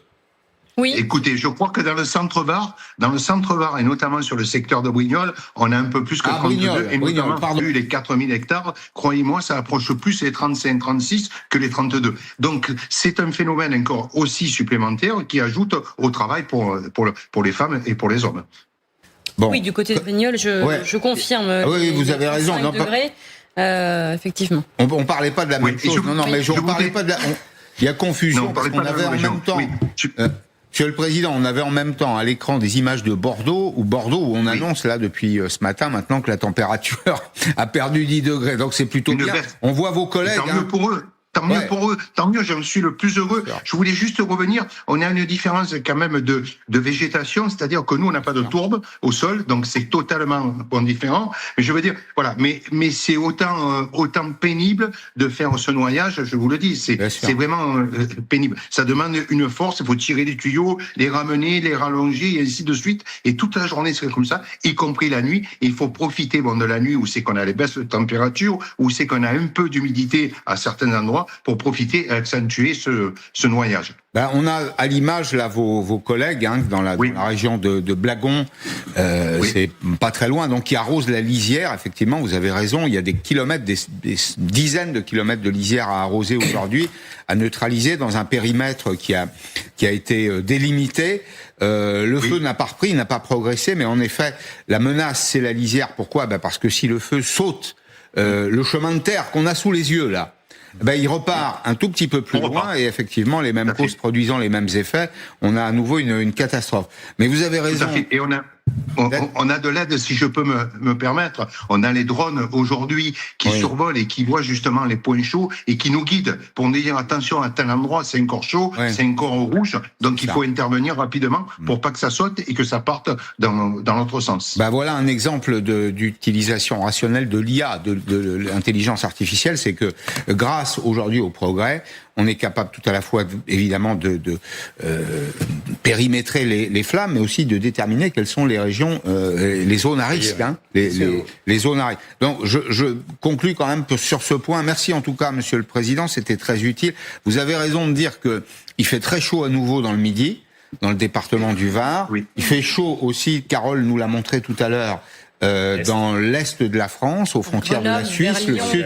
Alors c'est de l'Alsace jusqu'au Vosges, le Jura et le nord des Alpes, là, on a une région qui est une région à risque. Oui, tout à fait, puisque on a des températures de 39 degrés attendues, avec évidemment, je vous le disais tout à l'heure, de l'instabilité, des averses orageuses qui donneront pas beaucoup de précipitations, mais avec un potentiel électrique quand même non négligeable, et donc qui pourrait péjorer la situation actuellement, puisque les sols sont très très secs. Ça, je vous le rappelle, et puis avec des rafales de vent, puisqu'à l'avant d'un orage, qu'est-ce qui se passe ? Il y a du vent qui se met en place, et avec ce vent et ces températures... Définitivement, le verbe péjorer, c'est détériorer. Exactement. On ne l'utilise pas beaucoup en France. C'est joli. Eh bien, voilà, je vous l'amène de Belgique vous révélez vos origines belges à travers ce mot, mais pour tous ceux qui nous suivent, qui se posent la question, qui se disent qu'est-ce que ça veut dire ? Ça veut dire ça. Ça veut dire détériorer. C'est pas un terme, c'est pas un belgicisme. Non, c'est pas. Je voulais juste ajouter qu'en plus du vent et de la chaleur, le département du Var, des Alpes, etc., on a aussi du relief, de la topographie accidentée, qui est aussi un facteur qui accroît en fait le risque incendie. Bon, alors la vie reprend dans les villes où les riverains reviennent, les quotidiens, par exemple, retrouver des bons d'essence, distribuer des bons d'essence pour permettre aux riverains d'avoir accès aux commodités de proximité, comme le montre ce reportage de Sarah Francescoli. Oui, après une semaine d'incendie, la mobilisation ici est inédite et commence à se coordonner avec des hommes, des femmes. Regardez derrière moi qui s'organisent. Ici, plusieurs barnums sont installés avec des ravitaillements en nourriture, en pharmacie, un atelier mécanique aussi qui s'est installé. Regardez ici, on puise l'eau directement dans le lac pour remplir les cuves. Et depuis ce matin, il faut le dire, c'est un balai incessant de véhicules ici sur la place. Et je suis ici avec Ariane. Ariane, bonjour, vous distribuez des bons pour l'essence, c'est ça? Comment ça se passe? Alors racontez-moi. Alors, c'est une cagnotte citoyenne qui a été créée pour pouvoir financer le plein d'essence des particuliers qui payent en fait l'essence sur leurs moyens propres, qui n'ont pas de moyens institutionnels ou qui voilà. Donc en fait, toute cette cagnotte citoyenne qui a reçu des dons de partout en France et même ailleurs permet en fait à présent, depuis ce matin en fait, de pouvoir leur payer une partie des bons d'essence. Donc il y a une carte prépayée, enfin il y a des bons prépayés qui ont été faits voilà, manuellement avec le garage Citroën de la Canoville. Et donc là je les distribue. On a une appli qui a été créée par un bénévole pour pouvoir répertorier chaque véhicule, chaque plaque d'immatriculation pour s'assurer en fait que tous les véhicules ont reçu au moins un bon. Et donc c'est l'orga de ce matin. Voilà. Et ici, l'organisation comme celle-ci, ça continue parce que des reprises de feu, il y en a toujours. Le feu est ici stabilisé, pas toujours fixé, mais les habitants veulent croire que le plus dur est derrière eux. Merci beaucoup. Laure Westphal, psychologue chargée d'enseignement Sciences Po, et donc vous travaillez sur les violences contemporaines. Le processus de retour à la normale là, est engagé pour ces personnes qui reviennent avec sans doute des obstacles, des temps différents de réadaptation. Enfin, on n'est pas tous les mêmes, hein, évidemment. Quelle peut être la contribution de la société au retour à la normale pour ces Françaises et ces Français? Oui, je crois que ça va être difficile, effectivement, qu'il y ait un retour à la normale rapide et comme si rien ne s'était passé. Il va y avoir quand même un petit temps d'intégration de Mais il y a aussi peut-être quelques moments de joie. Vous retrouvez votre domicile, vous retrouvez des objets du quotidien, des repères, des souvenirs. Oui, et puis il s'agit de reconstruire et reconstruire au fur et à mesure effectivement des repères, un lieu de vie, un sentiment de sécurité, d'autres projets. Parfois, face à des événements qui ont pu être traumatiques comme ça, il y a certaines personnes qui changent de trajectoire, qui changent par exemple de travail, qui veulent y être plus investis pour les causes qui leur tiennent maintenant davantage à cœur. Il y a des choses comme ça parfois qui se produisent. Mais vous croyez que les gens là qui ont été victimes de ces sinistres n'étaient pas... Enfin, moi je me trompe peut-être, hein, je les connais pas, mais on est toujours soucieux de son environnement quand on vit dans une si belle région. Oui. On devrait plutôt avoir naturellement tendance à en prendre soin, non ? Et parfois, on en devient encore plus conscient qu'à d'autres moments, lorsqu'il y a des événements de vie qui accélèrent les prises de conscience, en fait. Et donc là, effectivement, je fais plus référence aux personnes qui sont susceptibles d'avoir développé un petit peu des choses un peu traumatiques et qui peuvent faire d'une action un levier pour aller mieux et pour effectivement fédérer. C'est les actions collectives qui permettent aux gens individuellement de se réparer et d'être... La mobilisation citoyenne a un effet aussi en partie sur la prise en charge des traumatismes, même si ça ne suffit pas, c'est très important. Campus ingénieur, je vous donne la parole juste après Stéphane, architecte ingénieur Boris Veliatchev. Je voulais revenir là-dessus, ça fait partie, moi je les appelle les 4 règles d'or de la mitigation des risques majeurs, et ça fait partie de la 4e, c'est-à-dire qu'on a 2 qui s'intéressent que les pompiers suivent beaucoup, hein, bien sûr, et les forces de sécurité, qui s'occupent aux dommages dits physiques, c'est-à-dire qu'on sauve les vies, la première, et sauver les biens, la seconde. Et ensuite, il y en a 2 qui concernent les dommages de système, c'est assurer la continuité des services vitaux, alors l'eau, l'énergie, l'électricité, la libre circulation des gens, des secours, ça on sait très bien que c'est quelque chose de vital. Et la 4e qu'on oublie trop souvent, et la psychologie bien sûr en fait partie, la façon, les états de choc, etc., le revers de la médaille est là-dedans, c'est de garantir la continuité des activités socio-économiques, et j'insiste sur le terme social, hein, parce que les activités sociales sont aussi importantes que les activités économiques de la région impactée. Et on l'a vu dans très nombreux désastres et de catastrophes, c'est que les populations, après un désastre, après coup, ont besoin d'un sursaut au niveau des activités sociales et économiques et qu'on les préserve le plus possible, de façon à pas se retrouver justement dans des situations où justement le traumatisme en fait perdurerait. On l'a vu particulièrement après le tsunami en 2011 au Japon, où les gens étaient relogés dans les logements. Alors c'était bien, ils avaient de quoi manger et puis c'est dormir, mais par contre, on avait complètement omis le fait que il leur fallait des activités. C'est des gens qui ont été déplacés, délogés, qui se sont retrouvés dans des logements.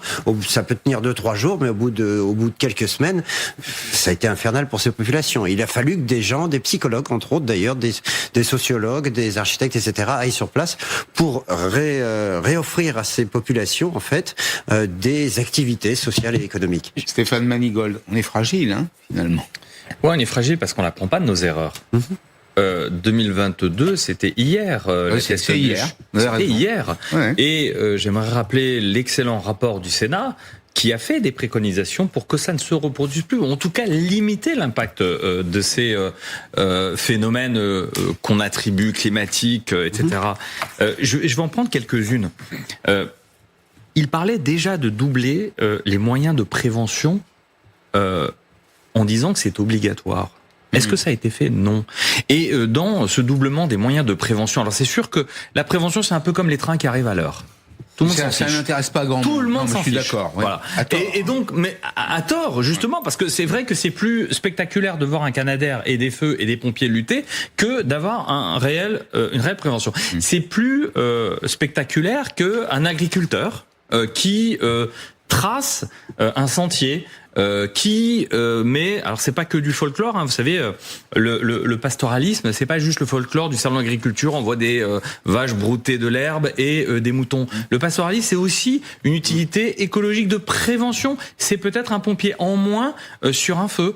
C'est de la prévention. Hier, et quand on voit des images hier des champs de maïs, alors c'était pas des animaux, c'était pas de l'élevage, mais c'était du maïs, C'était une des mesures qui avait été prise après précisément 2022 pour créer des couloirs par feu. Mais ces phénomènes naturels que le monde paysan sait parfaitement faire. Quand je regarde le cheptel de l'élevage français, par exemple en Dordogne, il y a la Chambre de l'agriculture. En 1920, vous aviez 600 000 moutons qui participaient à la régulation de nos terres. Aujourd'hui, ils sont moins de 60 000. Il faut rappeler que c'est une tondeuse à gazon, un mouton. Oui, un mouton, c'est une tondeuse à gazon. Ouais. Donc c'est tout. Et rappelons que le feu se nourrit justement d'éléments disponibles dans la nature. Et quand on n'a plus ces fameuses tondeuses à gazon, quand le cheptel espagnol, lui, a doublé, il est 2 fois supérieur au nôtre, eh bien, on n'a pas appris de nos erreurs. Donc, je suis pas forcément favorable au retour à la normale. Oui, mais pas comme avant, et pas en répétant les mêmes erreurs. Il est temps que les rapports ne servent pas simplement à faire de la petite politique, mais qu'ils soient lus et qu'on agisse derrière, parce que sinon, on répétera chaque année ces grands feux, en plus dans la même région. C'est ça qui est terrible. On va droit dans le mur, si on continue comme ça. Et puis, à un moment, faut peut-être se dire, faut payer les paysans pour faire ça. Bon, j'espère qu'on va pas un gros mot. Mur. J'espère que non. J'espère que ça va nous servir de leçon. On poursuit cet échange. Je crois que vous devez nous quitter. Merci beaucoup d'être venu, Laure Westphal, spécialiste des violences contemporaines. Je voudrais que nous observions, il est 14h01, que nous observions ce qui se passe sur la 63. La 63, c'est une autoroute, elle est encore vide. Alors, elle est réouverte théoriquement depuis, je ne sais pas à quel endroit on se trouve là, à quel endroit se trouve la webcam. Les premières voitures, les premiers véhicules ne sont pas encore arrivés, mais la décision a été prise de rouvrir cette autoroute, qui est l'autoroute qui dessert le Pays Basque notamment. Vous savez qu'il y avait une partie de cette 4 voies qui était encore ouverte, qui permettait d'aller au sud du bassin d'Arcachon, qui permettait aussi de contourner la région. Mais là, donc, c'est accès à ces territoires du sud de la Gironde, du département des Landes notamment, et puis du Pays Basque, parce que c'est la saison, c'est la haute saison touristique, et il faut donc que les touristes puissent s'y rendre. Toujours pas de train, en revanche. Si, à l'inverse, vous souhaitez vous rendre à Agen ou à Toulouse, vous savez qu'il y a la voie principale, il y a le Paris-Bordeaux, en TGV aujourd'hui, et puis il y a 2